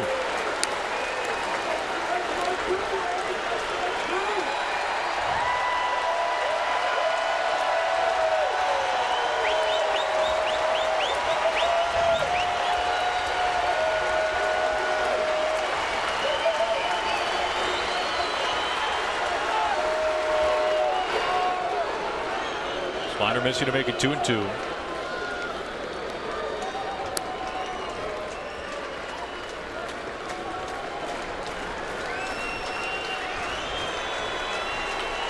It would be Saltalamacchia next. We play with 2 outs. Martinez at first base here in the top of the ninth.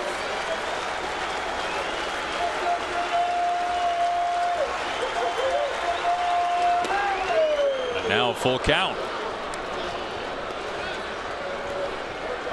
And this becomes interesting. It's 2 pitches, right? It's a fastball, it's a slider. You saw Miguel Cabrera get a very good 3-2 slider as a right-handed hitter. Justin Upton remembers that.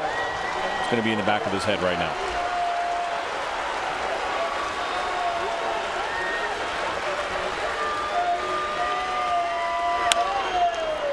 To right field, right in line with Almonte. How often do we get to say this bullpen has worked 9 scoreless innings?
Prevailing moment of the game, sponsored by the Hartford. We go to the 8th inning.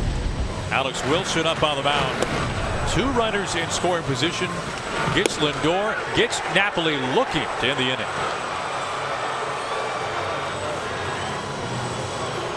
This after Verlander 1 hit over 7 scoreless. And out is Bruce Rondon. Another big arm here for the Detroit Tigers, and a guy who's been very good for them last year. Struggled a little bit, got sent home. Lack of effort was the phrase that the Tigers used. Never heard that one before, but they know the upside with this guy. Great fastball, good stuff. See that opponent batting average 194 against. This guy's got a good arm, and he's going to try to contain the Indians here in the bottom of the 9th. A run wins it for the Tribe.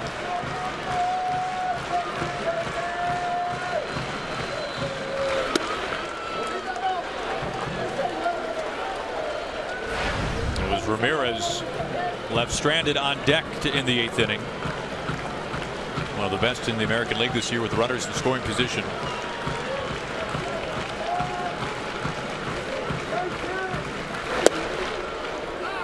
1-1. See 95 miles an hour there. Bruce Rondon has even more than that. Average fastball velocity right at about 98 miles an hour. Typically fastball about 60%. Slider you'll see at about 37%. Hard hit right field. JD Martinez, 1 out.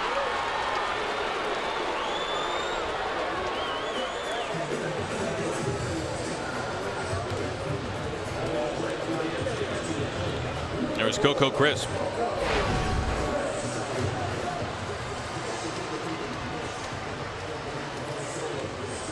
Coco, who dropped down the sac bunt back in the 2nd. The Indians could not cash in on that. They stranded Ramirez at second base, Napoli at 3rd after both reached on walks from Verlander.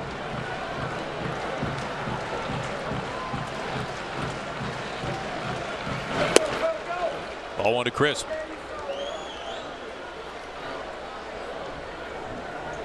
Again for the Indians, their magic number is at 9.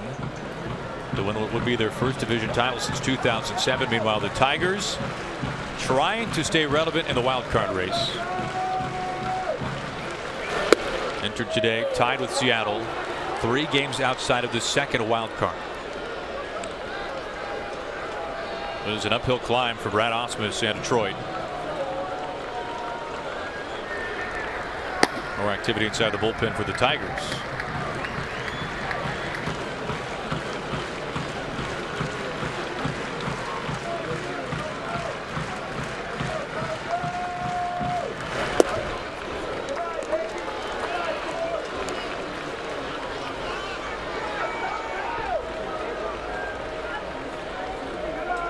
Rondon was running that fastball up to 100 plus his rookie season. That was back in 2013, then missed all of 2014 because of Tommy John.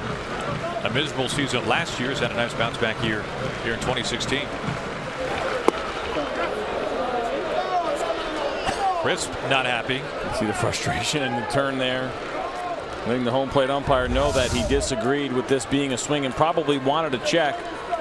But Mike Everett did a good job of seeing that barrel go across the plate. And he called it himself. And Coco in the midst of a 2 for 25 slump.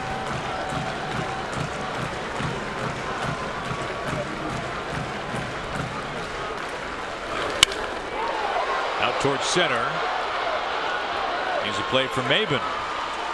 So a couple of loud outs. Ramirez out to right. Crisp to center. And we go back to August here at Progressive Field for Tyler Naquin against Toronto on the 19th of last month. This was one of the more dramatic plays from any team this season, and it has turned into a somewhat iconic pose, which you'll see right here. What a reaction, what a moment for Tyler Naquin, the rookie, as the Indians walk it off with an inside the park home run. Watch your shirt, watch your neck. Up for long, was Does a good job taking cover, protect yourself. One of the great moments for the Indians here in 2016. Now this is interesting to see how closely Bruce Rondon was paying attention to what Verlander did earlier tonight and how he handled Tyler Naquin with the fastballs. And in center field, Naquin is aboard for the first time. And the winning run is at first base. I think we got our answer right there. As a fastball down. What did Verlander do the entire game? Elevated fastballs and struck out Tyler Naquin 3 times. Look at the glove. This ball's even below that. Tyler Naquin sees a pitch down. He's not going to wait around and goes after it. After what had been kind of a rough night, Bruce Rondon giving him a good fastball to handle.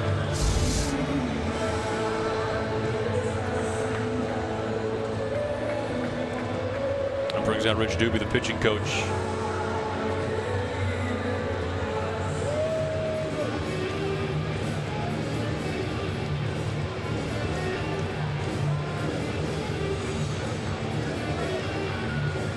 This is 3 out of 4 days for Rondon that he has thrown. 25 pitches last night through an inning. A couple of hits, let up a run, was called for a balk. When a runner took off early on him, they're going to keep an eye on that. Maybe a little bit of a reminder. He flinched and got called for that balk, and I would see in a big situation something you want to be a little bit weary of. That base hit for Naquin represents the first hit from an Indian not named Jason Kipnis. Rajai Davis will run at first base. Davis, who leads the American League in steals with 38. Pinch running at first with 2 outs. What a great pickup this has been. We mentioned Mike Napoli, but also Rajai Davis, what he has done for this team. The element of speed. Those stolen bases so important, so difficult to come by these days. And you can guarantee that Rajai Davis is going to be working hard to put some pressure on Bruce Rondon right now, not only trying to steal a base, but the added benefit when you have a quick runner and a pitcher that's slow is that sometimes they make mistakes worrying about that runner too much and they leave a pitch out over the plate. 0-1 to Almonte. And the time there for Rondon, which scouts will keep how long from the moment you move to that ball crosses the plate. 1.4 there. Considered a little bit slow. You'd like to be under 1.3, 1.2 is a good number. And to work from there down. They know that right now. Sandy Alomar Jr. knows that. Rajai Davis knows that. And we'll see here if the Indians get aggressive.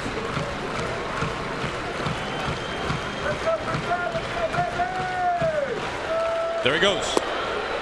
No throw down to second base. Davis tiptoes to second. And at first glance, I will tell you that did not look like a great jump by Rajai Davis. We'll watch it here. Looked a little bit slow, and he peeked in, which tells me that that may have been a missed sign. When you see a base stealer look in like that, that tells you it's a hit and run. He's trying to pick up the ball. And breaking ball in dirt, so I'm not exactly sure if there was a missed sign on either side. But nevertheless, Rajai Davis now safe at second base, and the smart move, of course, is to go ahead and go with the intentional walk to Almonte. Chisenhall, who's been dealing with an abdominal issue, showing up on deck.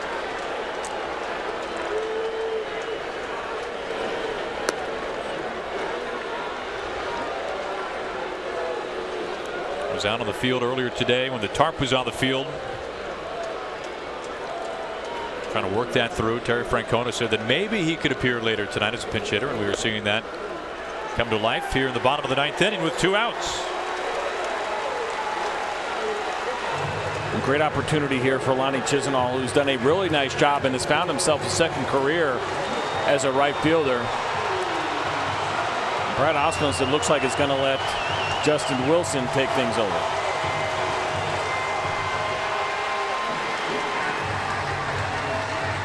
Things getting very interesting here in the bottom of the 9th inning. 2 outs, 2 on.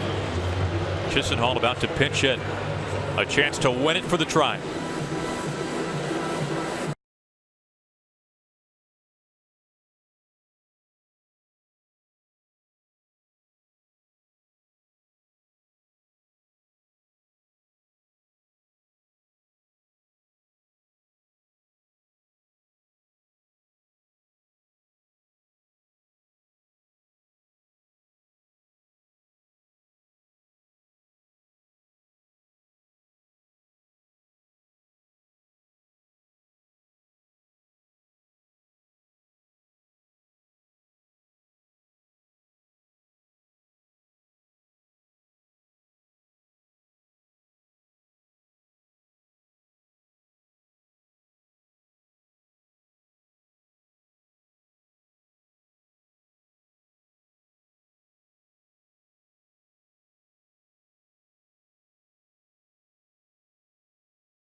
away. Brandon Guyer has shown up on the on-deck circle. 2 outs, 2 on. The winning run for the Indians is at second base. That's Davis as Justin Wilson takes over now. See the numbers there for Justin Wilson, the big arm, of course. Spending those years with the Pirates as well. And you almost expect this, and I think Brad Ausmus expects this. You know what's going to happen. You've seen it play out a number of times. Brandon Guyer has been very good against righties since he's been here in Cleveland. Very similar numbers against lefties as well, almost even splits. We'll see how Justin Wilson decides to handle him in a tough spot now with that winning run on second base. A .330 hitter this year against lefties. A winning run at second.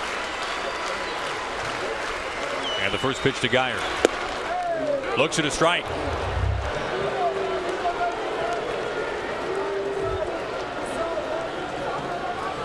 See those numbers there against the lefties that you mentioned. It's a no-brainer to make the move. Justin Wilson, though, on the other side has actually been better against right-handed hitters this year. Just a .242 batting average against compared to the .310 against lefties this season. Keeping an eye on Rajai Davis. Time call. And that becomes extremely important. It's not about Rajai Davis stealing third base. He's probably not going to try to steal third in this situation, but the secondary lead is so important on a baseball that is hit to the outfield. You want to try to keep him close. You want to try to keep his momentum going back towards second base and preventing a strong secondary lead that makes it too easy for him to score. 0-2 on Guyer.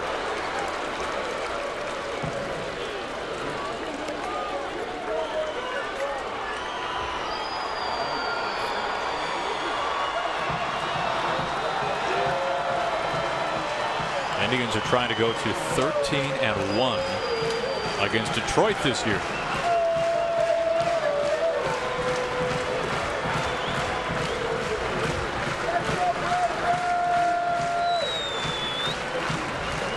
A winning run at second, 2 outs.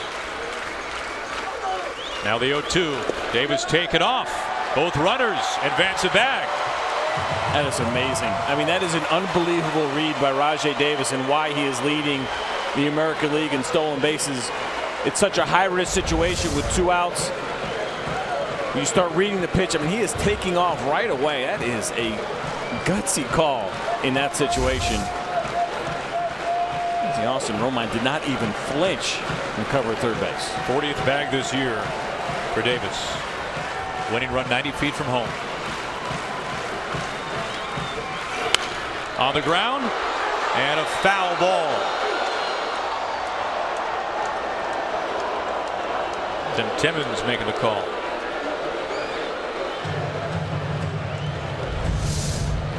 See the replay here, get a good view of it. See that ball? Starting foul, staying foul, never a fair ball off the bat.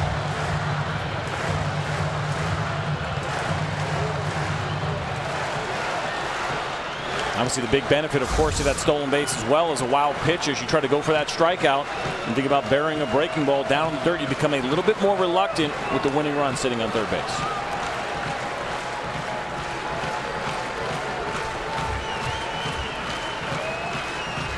The 1-2.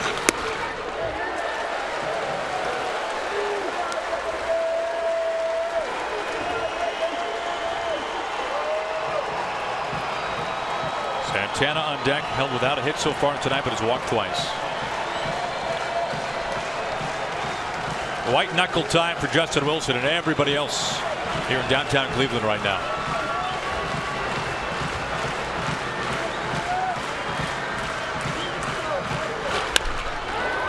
Right to Romine at third base. To the 10th we go.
For the Indians as we go to the top of the 10th inning.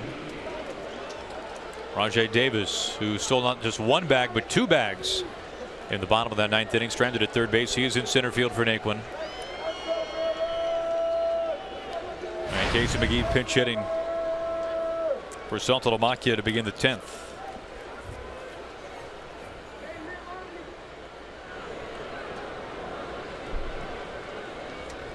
Miller back out there to start the top of the 10th inning.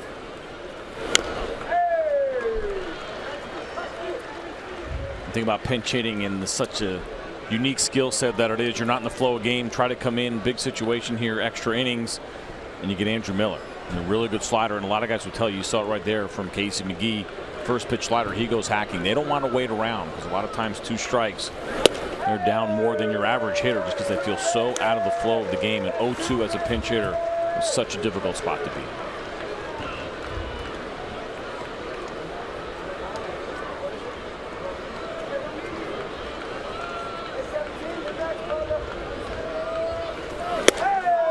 Three pitches, all strikes.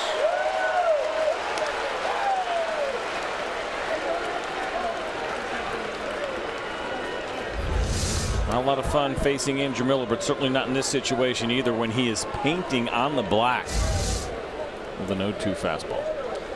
Well, CJ, this has to go back to what we were talking about earlier with Miller, how he is one of the most dominant and versatile relievers in the majors. He's working into his 2nd inning for the 9th time this year. You just don't see many guys who have closer stuff end up doing that. No, you certainly don't. And I tell you what, you don't see it necessarily from Andrew Miller until he came over here.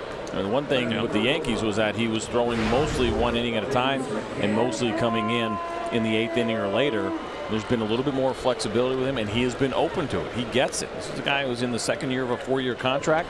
It's $36 million. He got paid. He's very well aware of that now, and he is okay being that versatile guy out of the bullpen. Has told Terry Francona, use me any way that you want to use me. And I asked him, you ever experienced a pitcher with that great of stuff that would actually have that kind of attitude? He said Billy Wagner was the other one, which I thought was pretty interesting in Boston. He said Wags walked in and said, pitch me whenever you want, doesn't matter. And that kind of unselfishness is more rare than you probably would think in baseball.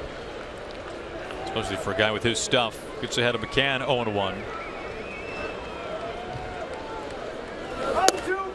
McCann hitting lefties pretty well this year, but Miller, of course, not your typical lefty.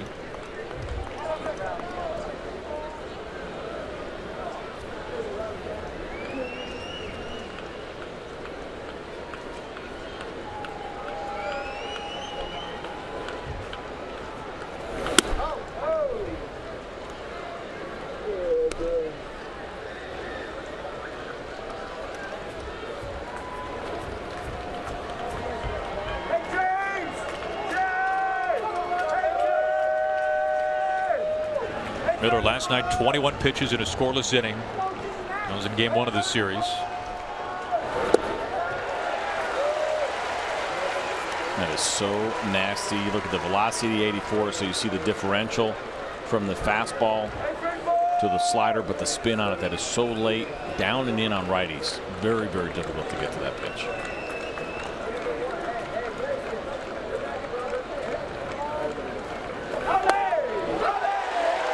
Back-to-back strikeouts, both finishing with the fastball. Hey, what, he makes it look easy and he makes it look fun. And for Andrew Miller, knowing that he's got that 95-96 in his back pocket after seeing that slider, it is unfair for guys that are coming off the bench trying to face that in this situation.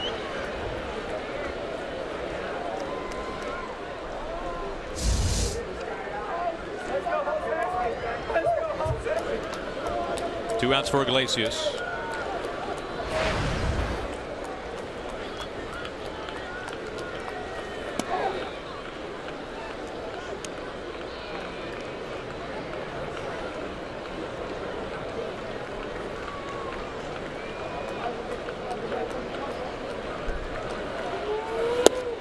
One and one.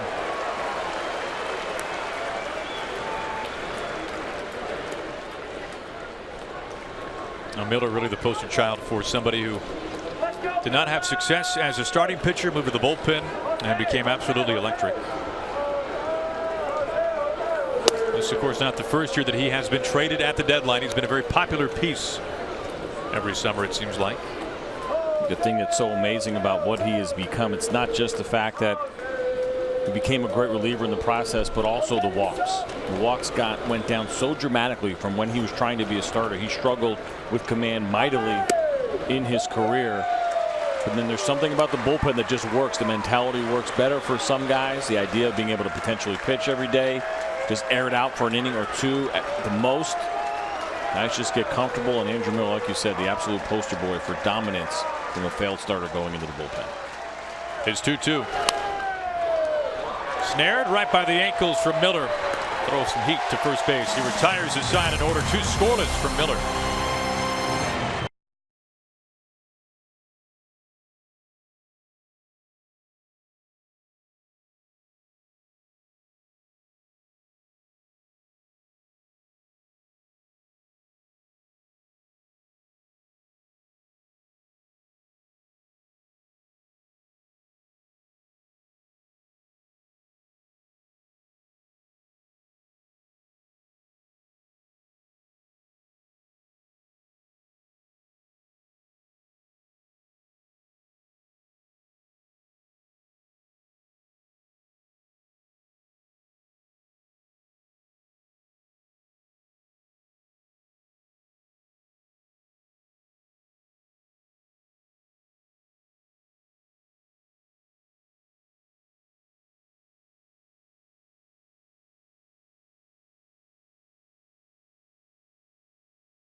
For the Tigers, as he stays in the game, as does Casey McGee. McGee taking over for Romine at third base. Terry Francona has used 8 relievers to spend 10 scoreless innings. And the beauty of September, he still has 5 arms left in the bullpen. That is a beautiful thing, and hopefully he does not have to use all 5 of them tonight. He certainly doesn't want to, but you're absolutely right. You have a situation like that with Carlos Carrasco getting knocked out after just 2 pitches, and your bullpen has to throw the entire game. Better that it happens in September than any other time of the year.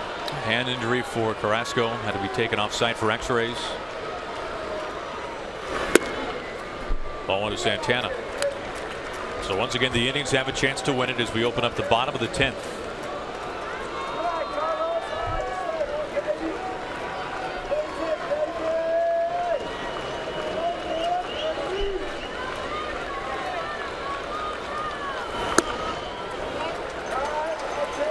Santana has walked twice tonight. He is ahead 2-0.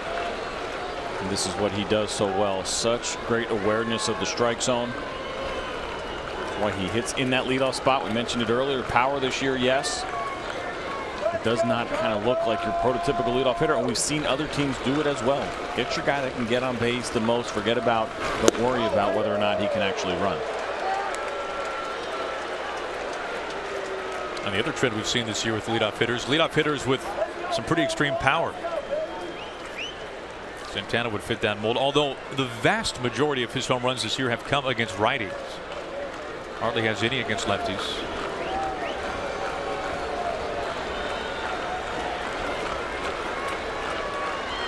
The 3-0. 4-pitch walk. Santana walking for the 3rd time, and the winning run is at first base.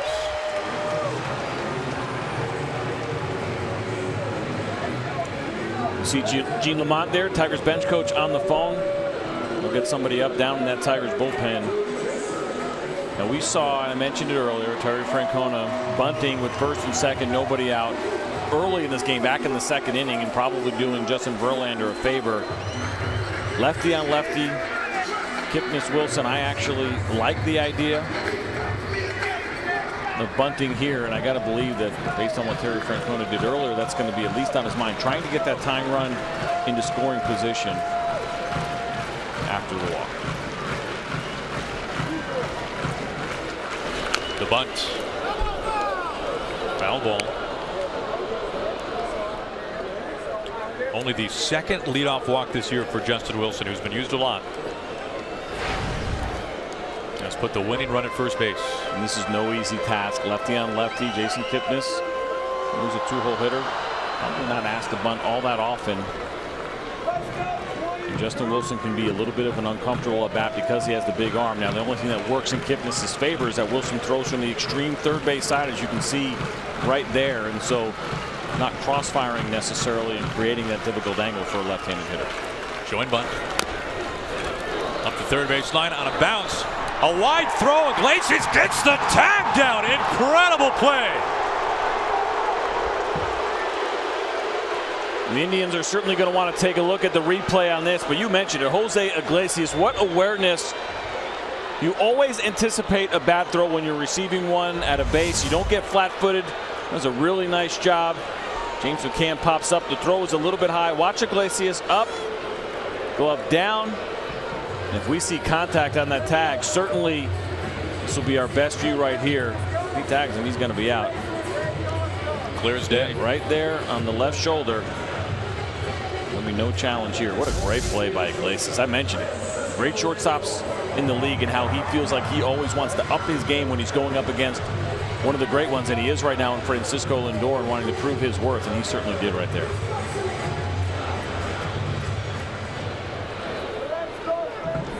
And speaking of Lindor, here he is, 1 out, 1 on.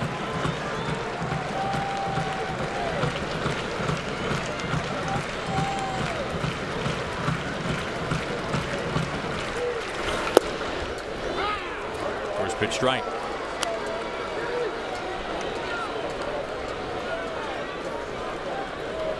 Lindor struck out back in the 8th with 2 runners in scoring position. Now a 3 for 29 slump for Lindor.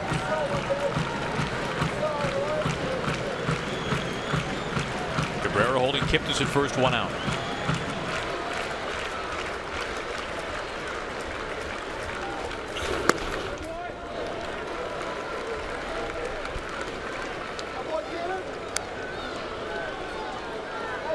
Wilson coming over from the Yankees before this season. Has pitched very well lately. Just 2 runs his last dozen times out. Before that, had really been roughed around. Otero getting loose.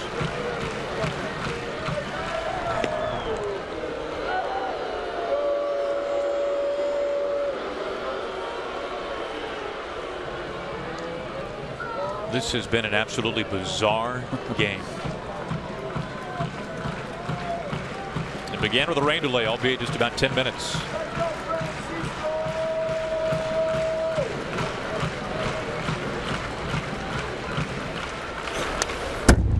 One and two.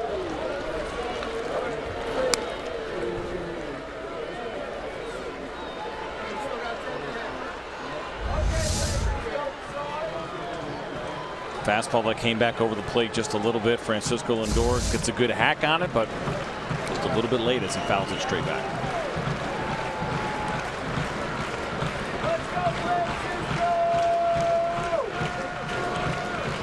Kipnis the winning run at first base. Keeping it close. We talked about earlier, you saw the sign there, right? The pinky and the index finger, the horns signals, and that tells Justin Wilson that comes from the bench. Brad Ausmus wants to throw over.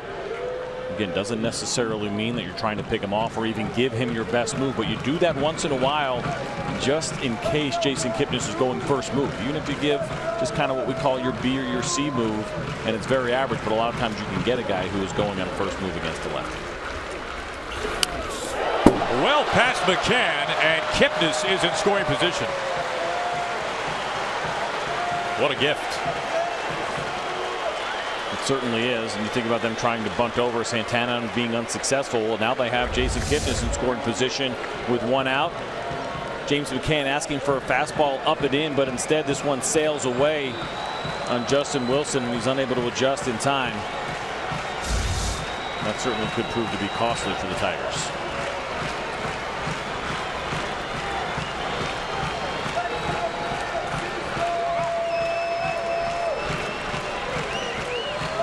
Winning run at second base.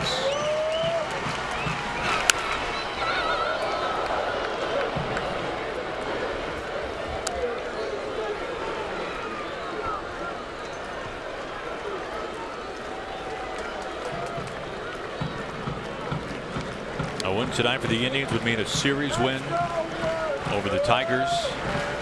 Would set up a chance for a sweep behind Bauer tomorrow. Would mean more of the same this season between these two teams.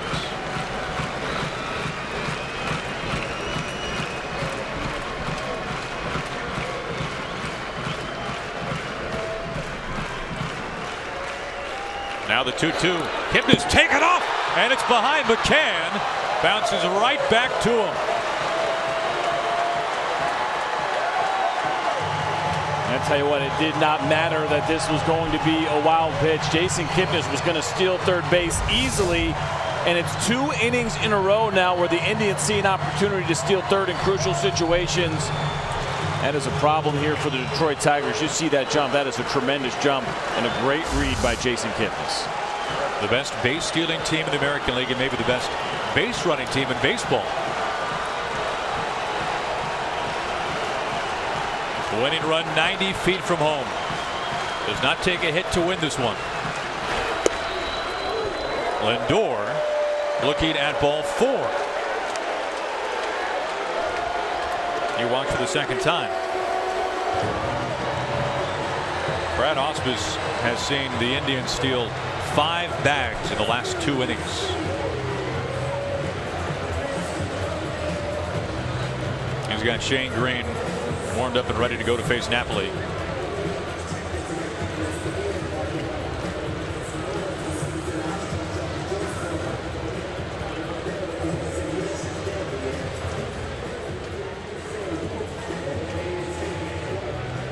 And this is interesting here as the conversation goes on and Brad Ausmus is going to leave Justin Wilson in the game. It becomes about the way that you attack Mike Napoli. It's something he wanted to say for himself and make sure that that message got across. So again, same situation they were in last time. Do you shoot corners? Do you try to get him to chase up and in, which is what we have seen him do tonight? If you fall behind, don't give in. These are all the conversations that are happening and making sure that Justin Wilson understands exactly how Brad Ausmus wants him to treat this at bat. But you mentioned it earlier. The guy on deck, Jose Ramirez, has been so good this year. Underrated, great with runners in scoring position. There's no 2 ways about it. This is a tough spot for Justin Wilson. Napoli has hit lefties better than righties this year. Kipnis is at third base. They will give him 4 pitches wide. This will load him up with every batter here in the 10th inning. Check that. 3 batters reaching in the 10th inning on a walk.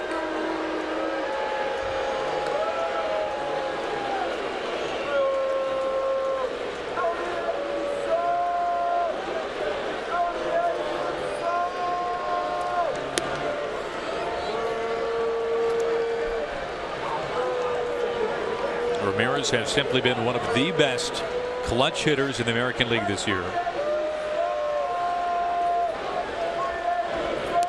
Bases loaded.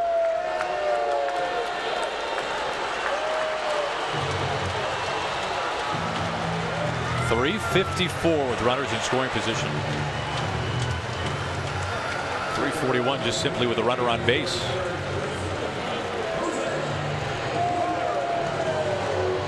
The Tigers have now walked 9 Indians hitters, tied for the most in a game this year.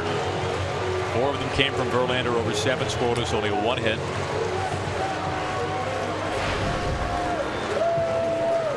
And this is surprising to me that we don't see Shane Green, who's got the good sinker. You think about ground ball rates, trying to induce a double play in this situation, or at least a force out. at home, but it's going to be Justin Wilson who gets the opportunity. Starts him off with strike one. Wilson 56% ground ball rate. It's been a good one. Shane Green also very good at 50%. A chance for the Indians' 10th walk-off win this year. 0-2.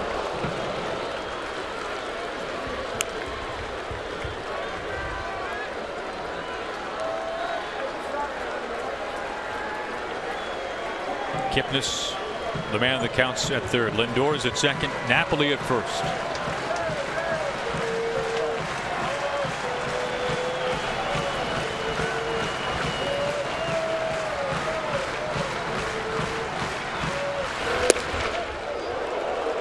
One and two.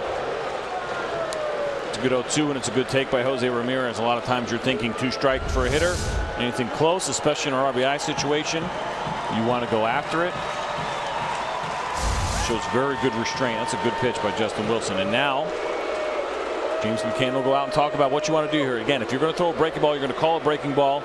You've got to make sure your pitcher has the confidence to bury it. Right, lefty on righty, back foot down. James McCann is going to tell him, let him know if that's going to be part of the plan. Get it there. I'll block it. Don't worry about that runner on third, because if you're tentative with it, you're going to leave it over the middle of the plate and you're asking for trouble.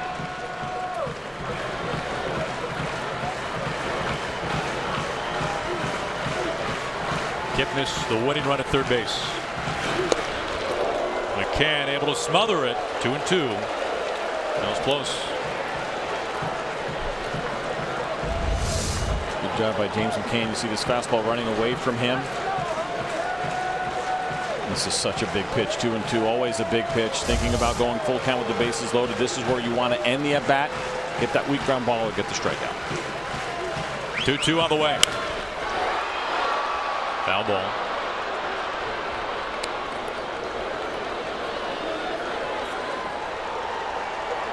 Now once again, it will not take a hit to win this one for the Indians.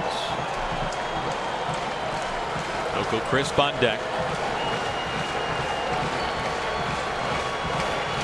Outfield very shallow.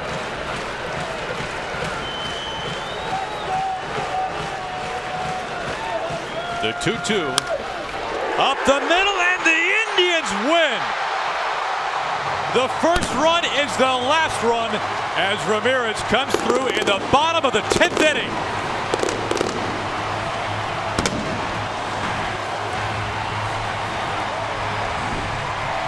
What a year it has been for Jose Ramirez and all that he has done for this team. Maybe one of the unheralded heroes nationally, and they certainly appreciate him here in Cleveland and all that he has done for this club in big situations, and he does it again here tonight against the Tigers.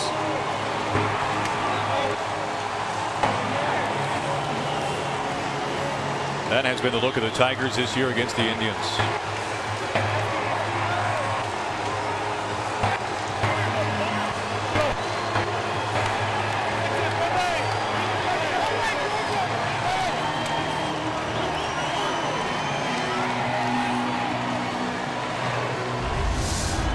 See the pitch here from Justin Wilson.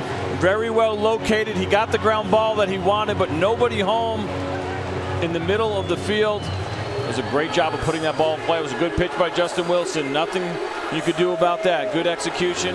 Give credit to the hitter. 13-1 now against the Tigers. What a ball game. What a bizarre game. Indians win it 1-0. It's on a UFC from here. Thanks for joining us here from Progressive Field.